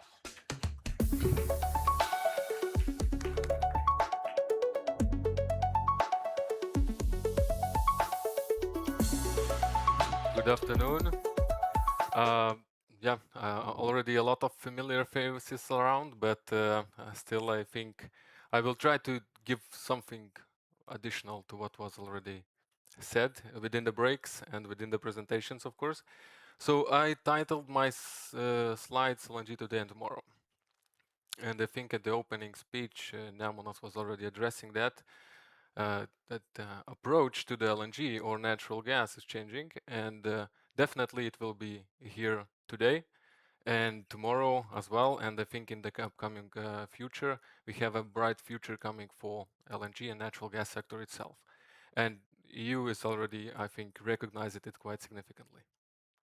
So to begin with, a couple of words about the company itself. Maybe I already mentioned that a lot of familiar faces, but however, maybe we have some newcomers in the market who haven't yet had a contact with us. So we are a global company, and we are focusing, of course, on LNG activities. We have a flagman here in Lithuania, FSRU Independence, and on that we are building a lot of knowledge around the FSRU operations from technical side, as well as from the commercial side and all what is related with LNG terminals. And we are focusing on sharing that experience across the globe. So basically, we are started here in Lithuania. Now I think the farthest place we are operating is in Brazil, in Porto Façu. And also worth mentioning that, yeah, from beginning of LNG operations in Germany, we are also operating German terminals. Of course, it's not the only thing Ken is doing. Another thing and another pillar of the company is liquid energy products, and we are handling a huge variety of it, starting from conventional products, ending up with a huge variety of biofuels. And also we are owners and operators of 3 terminals in Lithuania. Of course, as most of energy companies, we are trying to go and add additional topics which are more related with the future. However, I would like to share a couple of topics we are into. So one, the most advanced is carbon capture and storage. Carbon capture and sequestration project. We are developing a full supply chain here in Baltics with the partnership in Baltic CCS consortium. And we are building the infrastructure for the future, help to decarbonize the hard-to-abate sectors. So that's one of the topics, and of course we are looking for innovations, and part of it is related with the energy storage. So we are working on that, but yet it's more to the future of topics within KN. This I will not stop here. I think it's a lot of milestones we have achieved. We would like them to be emphasized, of course, but I would bet that in the future we have more milestones to add here, and of course to present to the market and for the market participants. And now going straight to the infrastructure we operate and the value we create. This is a beautiful photo. We are usually using it. It's a port of Klaipėda, also including the city. And this specifically photo indicates two main locations of our LNG hub here in Klaipėda. LNG terminal, FSRU Independence, is located more in the southern part, in the inner part of the city, of the port. And on the other side, we see small-scale infrastructure, which is located more to the port gates. So basically, we are usually saying that to some extent we are opening the port and also closing the port at the end with our last jetty on the FSRU Independence. Speaking about current situation, that's the one thing. So currently, speaking about the capacity and opportunities, we are booked on the long term until 2032. We have 6 capacity holders, main ones. We have a lot of framework agreements to foster the market, to also foster the secondary market if necessary, to make sure that we create a value for our customers if the capacity is not needed for the purposes we have in mind. Of course, we can offer that capacity for the secondary market. But additionally, we also have opportunities for spot cargoes to come to Klaipėda. And I will touch upon it a little bit later when speaking about what we actually have in the upcoming years and maybe even in the longer term. But what is worth mentioning that we are working on the multi-user system. So basically our terminal is providing a huge flexibility. We can make a custom profiles of regasification, also to ensure the efficiency between LNG terminal and transmission system, interconnection points, and especially what was mentioned and I think highly discussed about the efficiency, about the tariff structures. So I think here is where our value lies. So basically we can provide a lot of value within spot opportunities. Despite, I will mention as well the long-term opportunities, but on the spot basis, we give a lot of attention right now. From the terminal statistics, I think there's two angles I would like to mention. Of course, Klaipėda, as the rest of Europe, we are highly utilized. From the technical perspective side, 65.5%, which is not maximum, of course. We can achieve 76%, as you can see in 2023. But in 2023, the years was more or less around the maximum utilization. Because FSRUs, of course, it's also connected with the maritime side. So this means that to some extent you are affected by the weather conditions and which cannot be controlled by ourselves. So that means that 100% is not something that can be reached with all the LNG terminals. But 65% is significantly higher than Europe's average. And even considering our current utilization rates and regasification profiles until the end of the year, we expect this number to increase up to 70%. And from the operation side, of course, that was a busy year. Until today, year to date, we count 74 ship-to-ship operations, which is not so common thing on the LNG terminals. But yeah, we do not only loading operations, but also providing additional service, which I will touch upon a little bit later. And the one thing I would like to address, and also I think that for every customer, for every natural gas consumer, is necessary to know where the gas comes from. So basically, I think the trend is more or less the same as in all the Europe. The policy works, I would say. US is straightforward, saying that they want to be a major and the main supplier of LNG, and that is already shown in the numbers, 72%, and I would expect such numbers to remain in the future. Of course, Norway is also contributing significantly. However, this year is a little bit exceptional because the liquefaction plant was on the maintenance. So in the upcoming years, I would bet that Norway's percentage will increase, but of course, majority will come from US. And now going to some topics which was already discussed previously in the presentations, but I would say, and I put the title on the slide, that the headlines are driving the markets, basically to some extent driving the markets, of course. But what we expect and what we see, of course, I added the three, from my perspective, main elements. One is, of course, the Repower EU, and finally we get the right pathway on phasing out Russian gas in general, starting from 2028, 1st of January. Hope this will not change until that. But nevertheless, we are counting a lot on it. But what we may be lacking, I think, in the EU, and which could give an opportunity for all the market participants, is to that those countries who don't have a direct access to the LNG, they are to some extent a little bit in trouble. But the strategies and the public perception from their side is not yet known.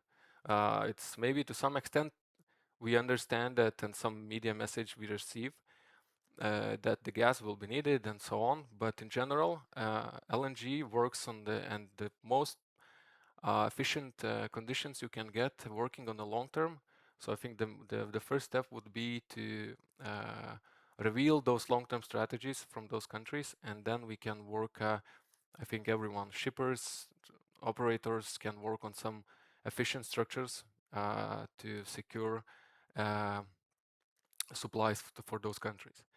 Another thing I would like to mention, of course, I think also touched already in the presentations before, is International Energy Agency outlook.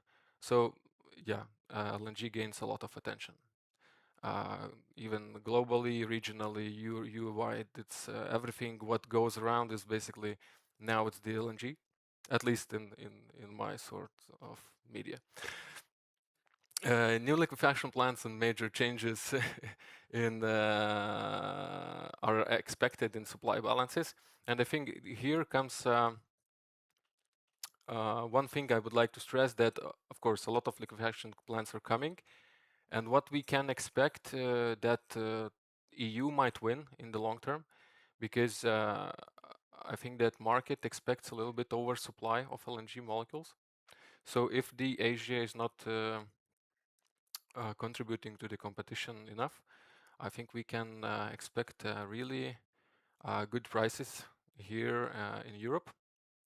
And finally, I think it was addressed already on the capacity routes, corridors. From our perspective, how we see that, of course, we are discussing with the LNG terminal operators. We are involved globally, and also in the same Greece, we have a lot of contacts and communication. There's a lot of happening about those around those corridors, and I think that I cannot add a lot to what was already mentioned. But the main idea I would like to say that, of course, we don't see both sides. We don't see the regulatory clarity on it. That gives some ambiguity whether it will be used, as Andrew was showing that it's yeah, the actual use of it is quite minor.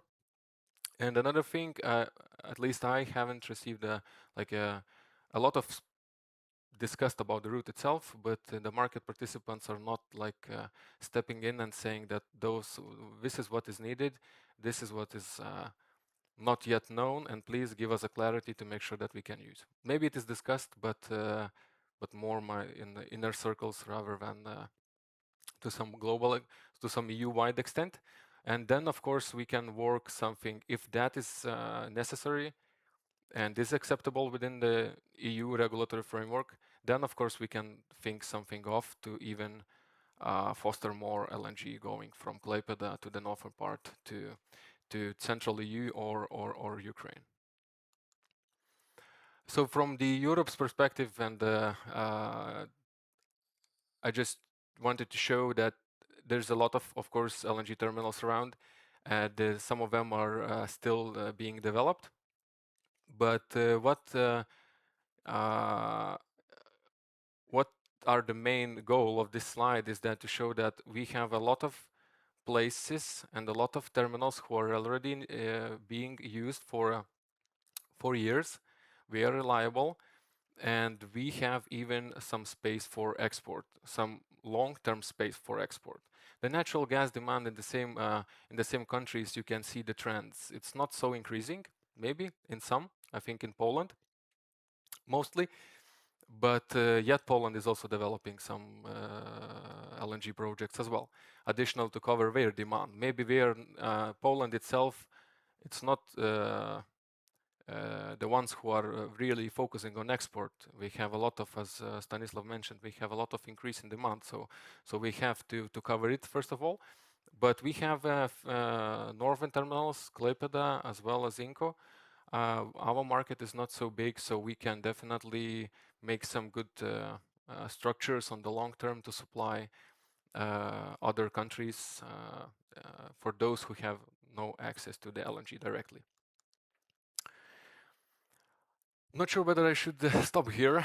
I think it might be a little bit biased numbers, but but nevertheless, I think 6.32 from Klaipėda is the one which was shown also by Stanislav.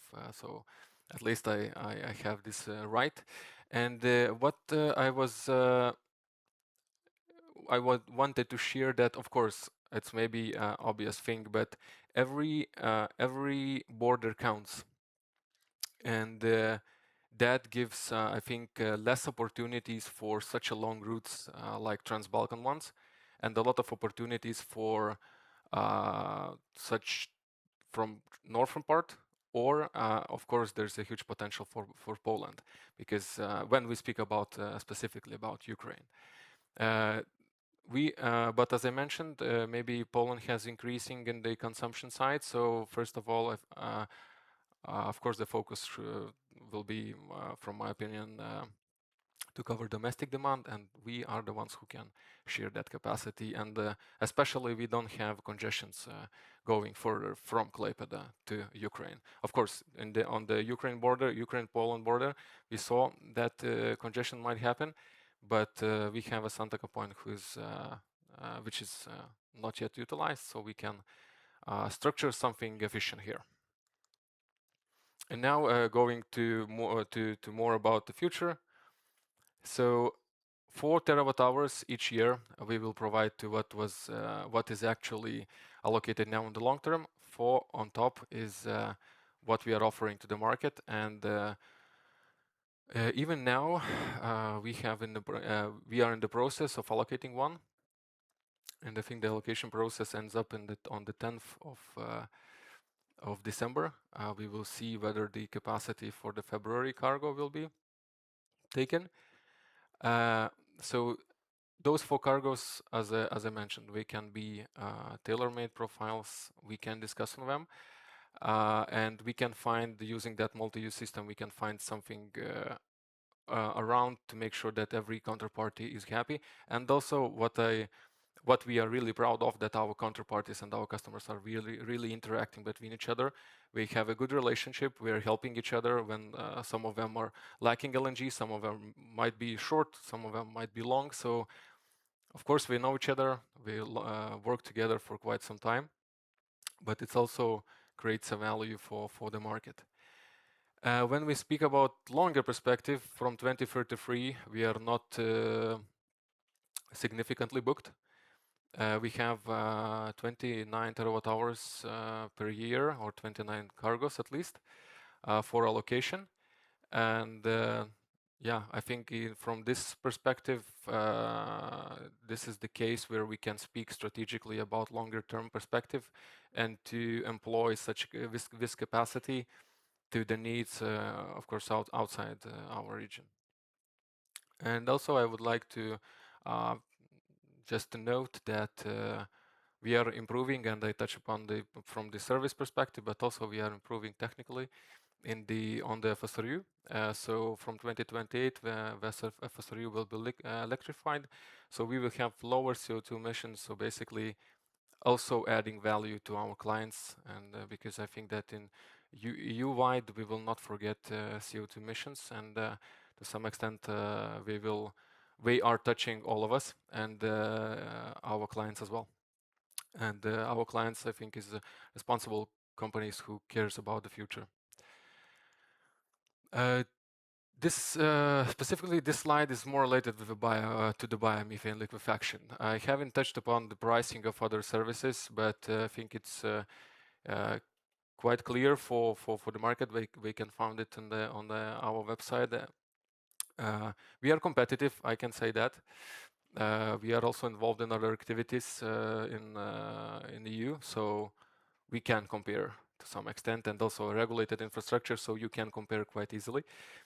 But what we offer, of course, is additional service, additional value to the client, LNG reloading, and we see a huge demand for this service, in addition to the primary service of regasification. And now we are expanding the value proposition for our clients involving biomethane liquefaction. Honestly, we thought that this service will have some attention, but I think currently we are making a lot of efforts to onboard everyone who are waiting in the list and would like to participate to some extent in the biomethane liquefaction in our terminal. And worth mentioning that in the previous discussion, in the panel discussion, Thomas Paulaitis was also joined us online. So we are ESCC certified, and we can provide the services.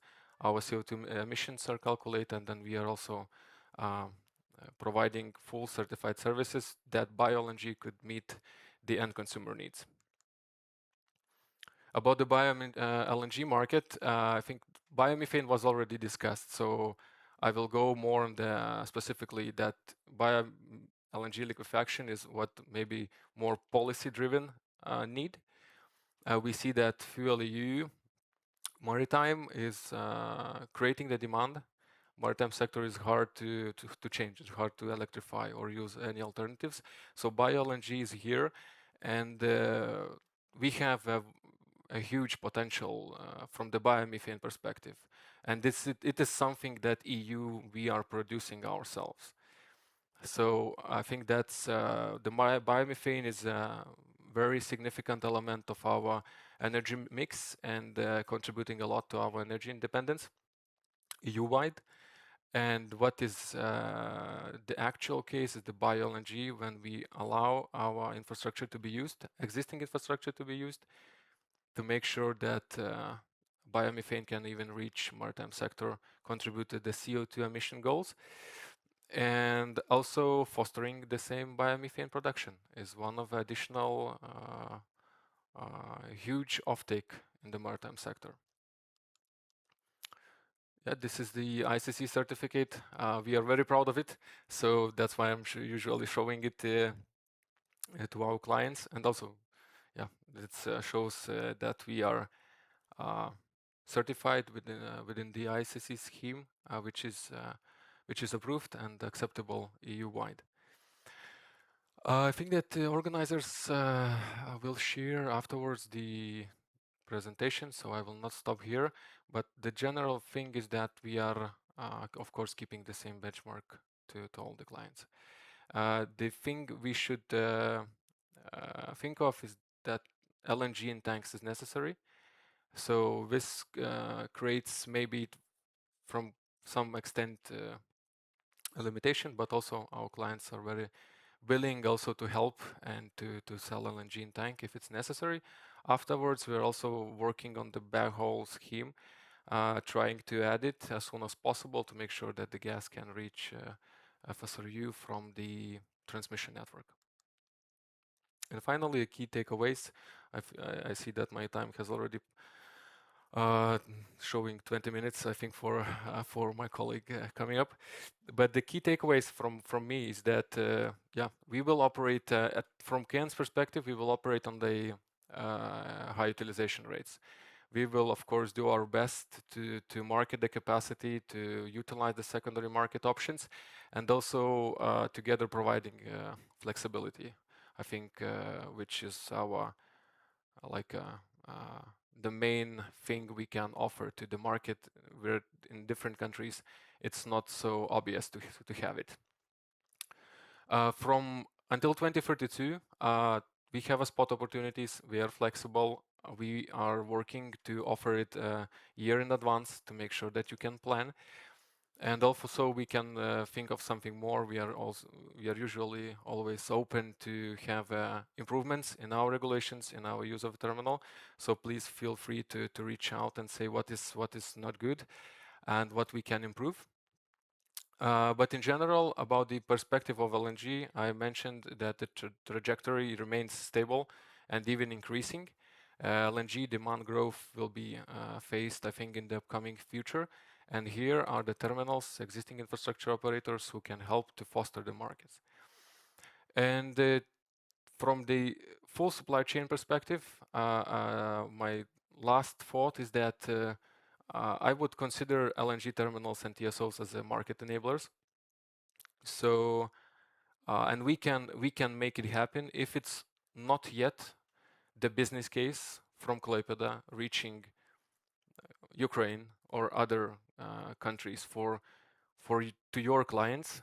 Please let us know what are the barriers, where we can improve. We can work together with our partners, Ambergrid gas system. We can find some best solutions, how to utilize existing capacity instead of creating additional infrastructure, which is maybe in the future will not be so highly utilized. So thank you very much, and sorry for taking, I think, 10 minutes more. Thank you. Thank you very much, Vaidotai. Yep, we can keep the clicker just for now. There is going to be one more presentation. So, ladies and gentlemen, even though the projector lights are beaming straight into my eyes, I can still see you somewhere in the background. By a show of hands, how many of you are not from Lithuania? How many friends and guests do we have? Yeah, quite a few. Very nice. I'm hoping that we also have people from elsewhere watching us online. But I also want to say that for those of you who have been watching us online, maybe you don't because you can't see the audience, right? I just want the audience to make their presence, make themselves heard one more time. Can you give us a bit of a round of applause, please? There you go. Excellent. All right, so our last, but certainly not least presenters were facing a little bit of trouble. Now, the long story short, one of them, Roman, struggled with the airlines infrastructure, as unfortunately it is the reality of today, right?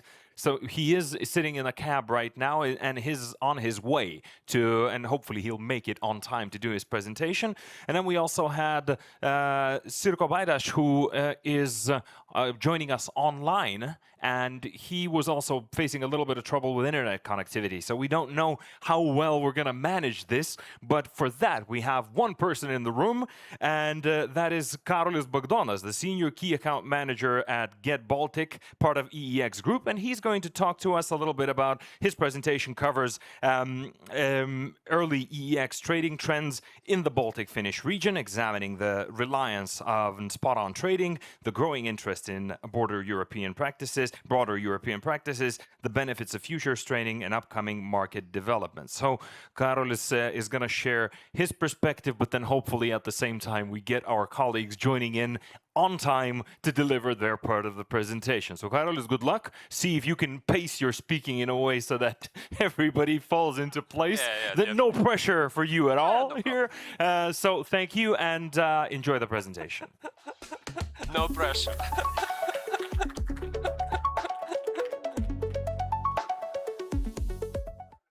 Okay, good afternoon, everybody. Pleasure to be there. You know, when the moderator talking about this late of my colleague to join it, this morning I also had the same issue that I came to Vilnius at 10 or 11 o'clock with the same trouble reaching Vilnius airport. But in any case, it's a pleasure to be there. So thank you for the organizers to give the last topic even in the last minutes of this speech. So I think you have a very good feeling which persons in which time schedule to live on. So thank you very much. Appreciate it. Talking about what I would like to share with you with the first notes. Maybe shall we start with the Get Baltic integrations to EEX. Then I will try to cover trading results and practices in the Baltic Finnish region. And hopefully we will wait my colleague to join, and he will cover trading results and practices in Europe. And then there will be some good overviews on future outlook and upcoming initiatives. By the way, pleasure to see colleagues from Get Baltic, from transmission operators, from LNG operators as well, community of traders. Very nice to see you.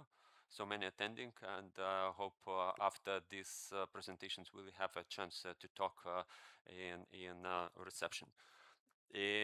So first of all, with the Get Baltic integration into EEX, I think you already heard about this long journey in general, which was continue for more than 10 years. And you already know that Get Baltic was a primary gas exchange established in Lithuania for Lithuanian market in 2012. And then we developed the markets, so added market areas in Estonia, in Latvia. In the 2020, we added added Finnish market area. So by the end of second decade, Get Baltic became a regional gas exchange for the Baltics and Finnish market area. And then new chapter appears. It is the name which came. It is EX. And in general, we could say that all these non-formal negotiations with the EX probably started in the year 2020. And with the year 23, it was the formal agreement that Amber Grid, as Lithuanian transmission operator, purchased 2/3 of shares of Get Baltic to EX. And since then, EX had its mission or strategy, let's say, to integrate this market into EX trading infrastructure. And during this period, we had a very some kind of intermediary period with the help of Get Baltic colleagues to help the customers to get through this admission process, to get acquainted with the EX trading infrastructure. We shared a lot of webinars and workshops with our customers. So I hope it was very helpful for the customers to be at EX. And the year 25, there are probably two dates that I would like to note. One of them, it is September 9, which is go live date of Baltic Finnish products at EX, and then October, which is that EX acquired the rest part of Get Baltic shares, and now Get Baltic is 100% belongs to EX. So that's a short story, in not short story, story that continue more than 10 years. Already noted about September 9. September 9 was the go live date when these Baltic Finnish markets were available at EX, and together with this availability, they were launched spot products, which is day ahead, intra-day and weekends, and as well futures products, which I'm very happy to see that we have a big expectations on this futures market, as looking to how EX joined to other gas hubs and how they infused this futures market in just a couple of 3 years, and these volumes increased significantly, even exceeding the spot market. So this is very good example of what EX is expecting to have in Baltic Finnish markets as well. So not only talking about the futures market, we have implicit capacity allocation, which is in agreement with transmissions operators that this model should be functioning, and it is a very valuable instrument for trading, especially for market participants. And not least, all these products, spot products and futures, are cleared by European Commodity Clearing, ECC. And you could see on the right side the numbers of market participants who joined to EX. So 40 or even more than 40 market participants joined from our region, from Baltics and Finland. And then we have more than 20 market participants who were already EX market participants, and they added these Baltic Finnish markets. And also, I'm happy to see that more than 200 traders have passed the EX traders exam. I had some rumors that it was okay, a lot of information, and it might be for some of them not so relevant. But in any case, it's kind of a quality certificate for market participants. Even I know that you already shared that LinkedIn. No, okay, maybe you could do it. So in any case, it's like a good example that this is quality value, and it's really needed to trade at EX. I see my colleague is here, so happy to see you. And, yeah, and okay, so maybe let's continue with the following slide. Here is evolution of growing of market participants. In the left side, it is how fast market participants were growing at the EX side. And of course, for the year 25, we see the impact of new market participants joined from our region. And on the right side, you could see how many customers were newly onboarded, which were like having product extensions.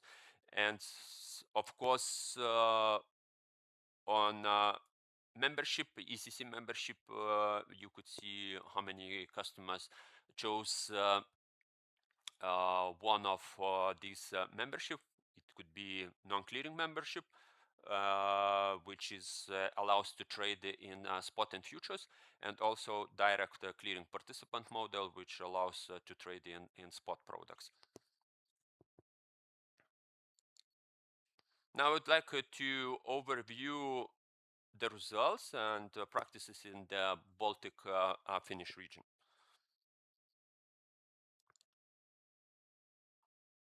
First of all, there were a lot of fears from market participants that with the integration of EX, the liquidity and the trading volumes could drop significantly.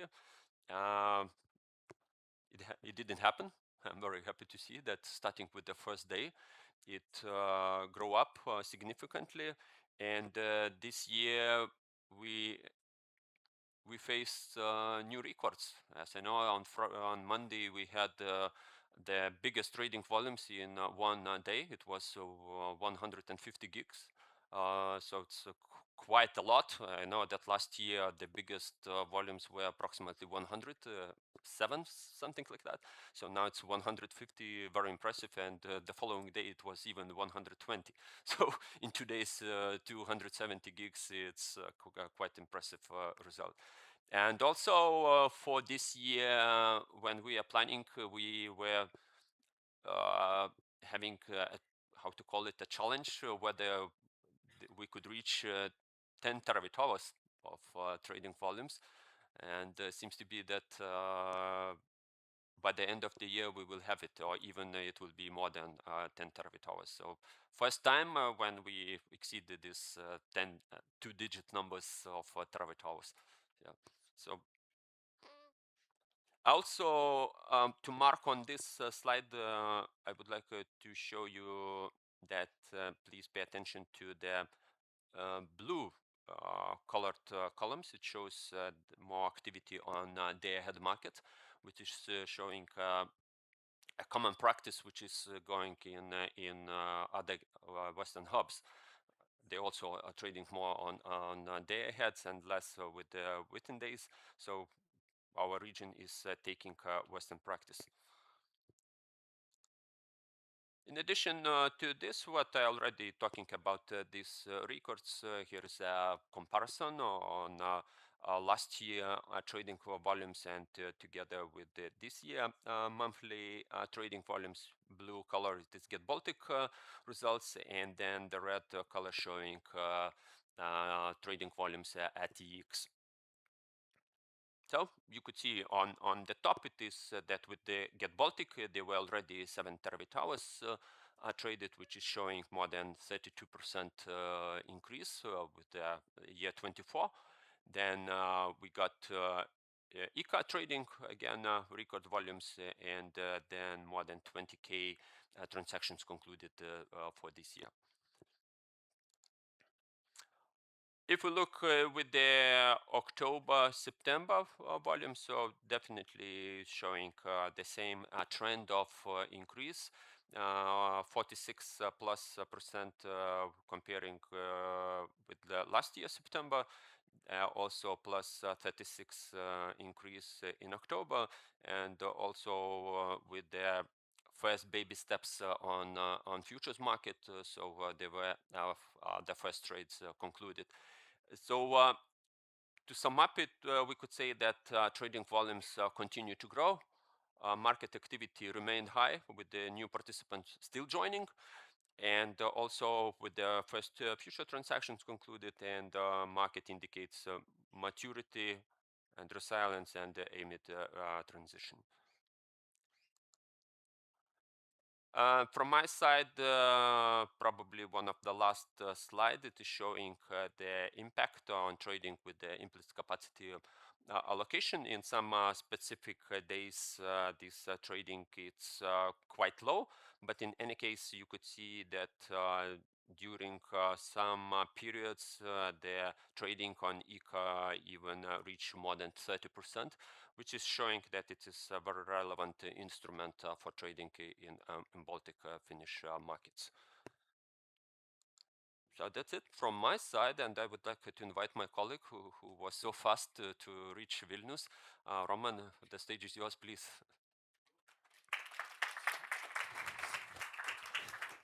Okay. How do I switch? Okay. Hello, everyone. Geros dienos.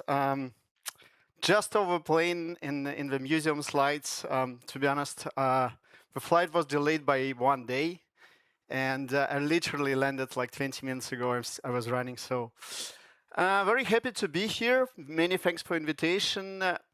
I hope that speaking about X practices would be interesting for you. So let's start. Well, the map was already shown. This is the map with European gas hubs X is offering, and the most of the hubs, we are active on a spot and a futures market. The futures, we do have our like traditional futures, like monthly futures, quarterly futures, calendar futures, but we do also have cash settled gas futures, and we do have also some short-term gas futures. In addition to being active on the outright markets, we do provide the spreads, the differences between different markets. We do provide spreads called locational spreads on a spot and on futures. We do have a time spreads on futures. And since very recent, we do also have a spark spreads with power. I was listening previous presentations via Zoom link, so I know the last presentation was about LNG. So generally, we as AX, we are also engaged in LNG market. We do offer cash settled products, JKM futures, it's Asian markets, and TTF and dollars. So you can also look at our LNG products.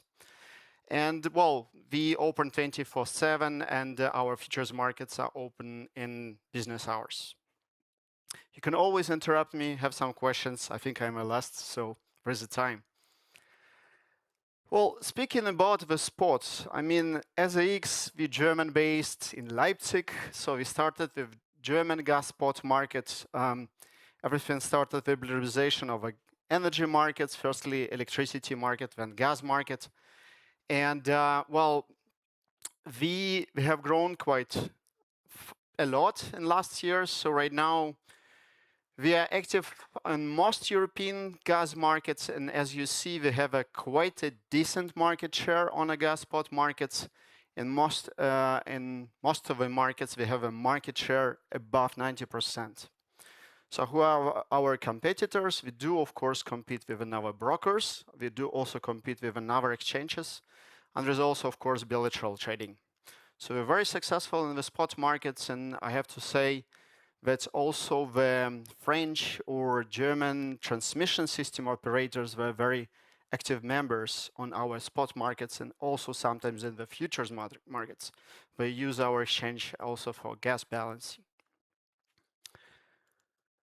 Switching to volumes, so this is our volumes until 31st of October, and you see we'll probably reach, will overcome the volumes of the last year, so it will be the record this year. Here you see the all gas hubs where we are active. And we obviously see that the most liquid gas markets in Europe, it's a Dutch TTF, the benchmark, and the German TEG, Trading Hub Europe, are the most active and most liquid gas markets. We also seen very good volumes development in UK and NBP, and the French market is also relatively big. Okay, so obviously, like, you know, of course, what is the futures market, but in different markets, there's a different definition. So in, let's say, in the energy markets, the European regulation says that everything above 2 days, even in like some short-term futures, it's considered as a futures market. So why you need futures? Obviously, it's a hedging, it's a portfolio management, it's a price discovery for futures products, it's an arbitrage between different markets, but also what is the price of gas tomorrow and month ahead. So it's used a lot also for storage optimization. It's also seen as a long-term investment signal. And of course, it can be used as a speculation. So this is the overview of our gas futures markets. And you see we already reached the volumes of the last years. Again, you see the huge dominance, especially of the TTF market, the Dutch market. Less is Germany, but Germany is actually growing very fast, and then the other markets is relatively small. So let me maybe give you a short overview. So there's one slide is missing, but actually I can tell how we came to the situation that the TTF, the Netherlands Dutch market, why it's so dominant, why it's a leading benchmark, and not, for example, Germany. Because if you take the German market, in terms of the gas consumption, in terms of available gas storage, intercapacities with other markets, it's obviously the biggest one. Sorry, I need to drink something. One second. So it's interesting. So what is the success story of a Dutch gas market?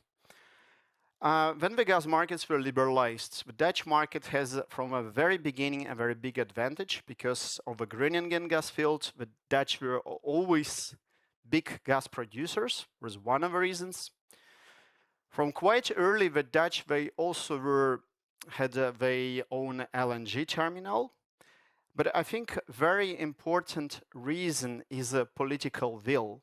So when the market's liberalization started, it was obviously the political will of Dutch government to liberalize the market. And actually, there's maybe another factor which is quite interesting, is the Dutch traders' mentality. So you may think, why not Germany again? So even until very recent, right now we have only one market area, one market in Germany, but until very recent, until 4 years ago, it used to be 2 market areas.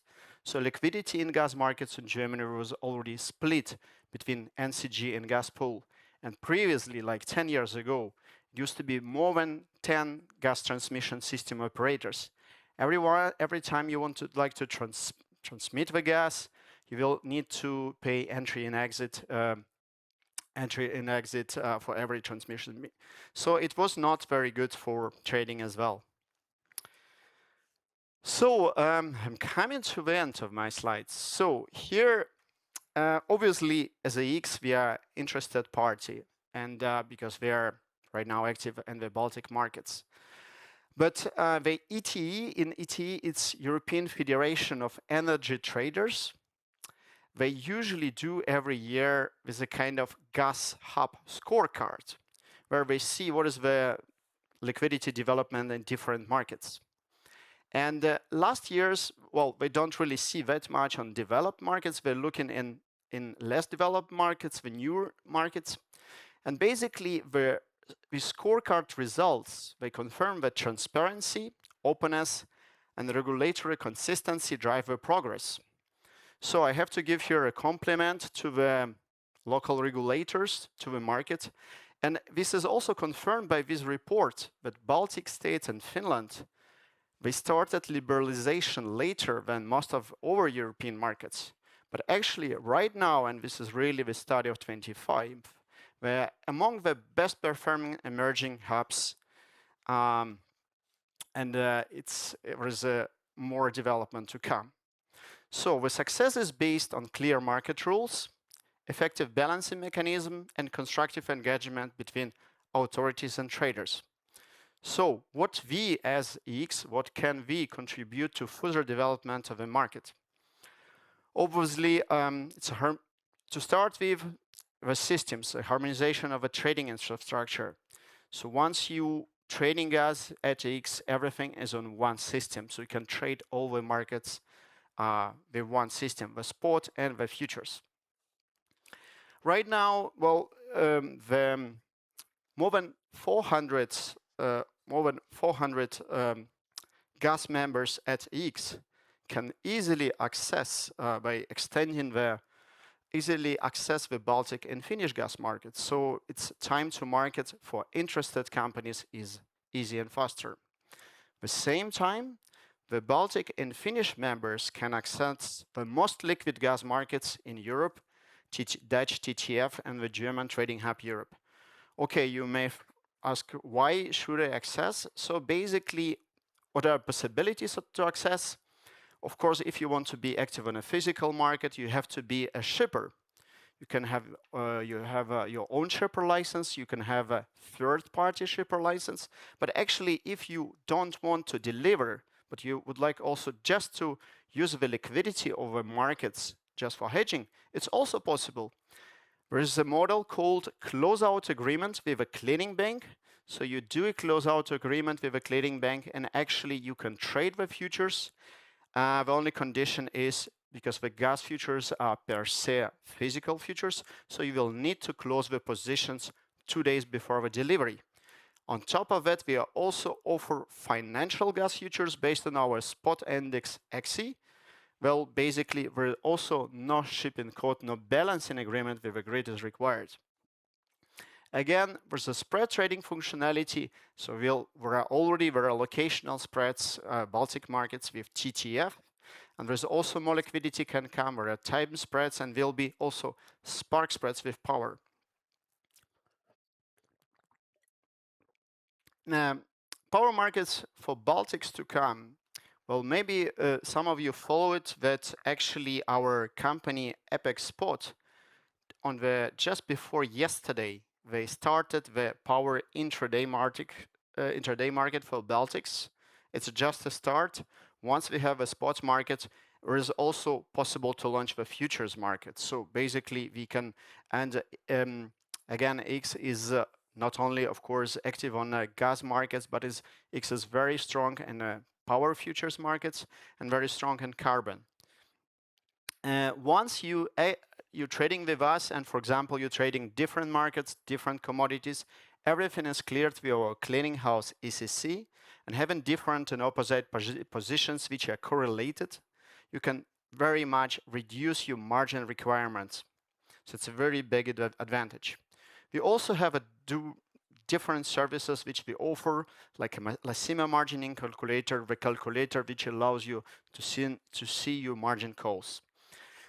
Again, already mentioned, we are providing access to liquid power futures markets, because the German power futures market is a benchmark for electricity in Europe and for carbon. I think my slide here is, so the future outlook and upcoming initiatives. When I saw the agenda, I saw that biogas is a very prominent topic here. So obviously, as X Group, we are also engaging in GOs, if it's renewable energy GOs or biogas. So you see we have different pillars. From one side, X Group is the owner of a Grexel group, which is based in Finland. This is a registry, and basically this GREX system is the most used system for biomethane certificates in Europe. On the other side, we do already have some auction platform for biomethane certificates. I should say this platform is so far only for French biomethane certificates. It was a tender of the French government in 2023. We won the tender, and thus we're doing this for French state. Generally, this can be also extended to in other countries. And France is one of the most fastest growing biomethane markets, much supported by the local subsidies. And there's another pillar as well. Well, it's about GOs for renewable energy, but our company Apex Spot, Power Spot Exchange based in Paris, they already have an active role in design some kind of renewable energy certificates. So there are already some auctions offered, and we as a futures exchange, we already have GOs for renewable energy for futures. So right now as you see, more than 40 auctions were executed on Apex Spot, and there are more than 30 terawatt hours traded already on X in 2025. There are also other initiatives. If you want more information, you can ask me, I share you, because in our exchange of X Group, Central European Gas Hub in Austria, we have our own initiative for Austrian market. Last but not least, everyone is speaking about hydrogen. It's also important for us. Already more than a year ago, we started to publish Hydrix, Hydrogen Index, and of course, we are working towards to make hydrogen as a commodity, so that it could be traded. It's a bit too early to say when that will happen, but we already have actually the infrastructure where we can have some auctions or even the continuous market for hydrogen. Okay, so far.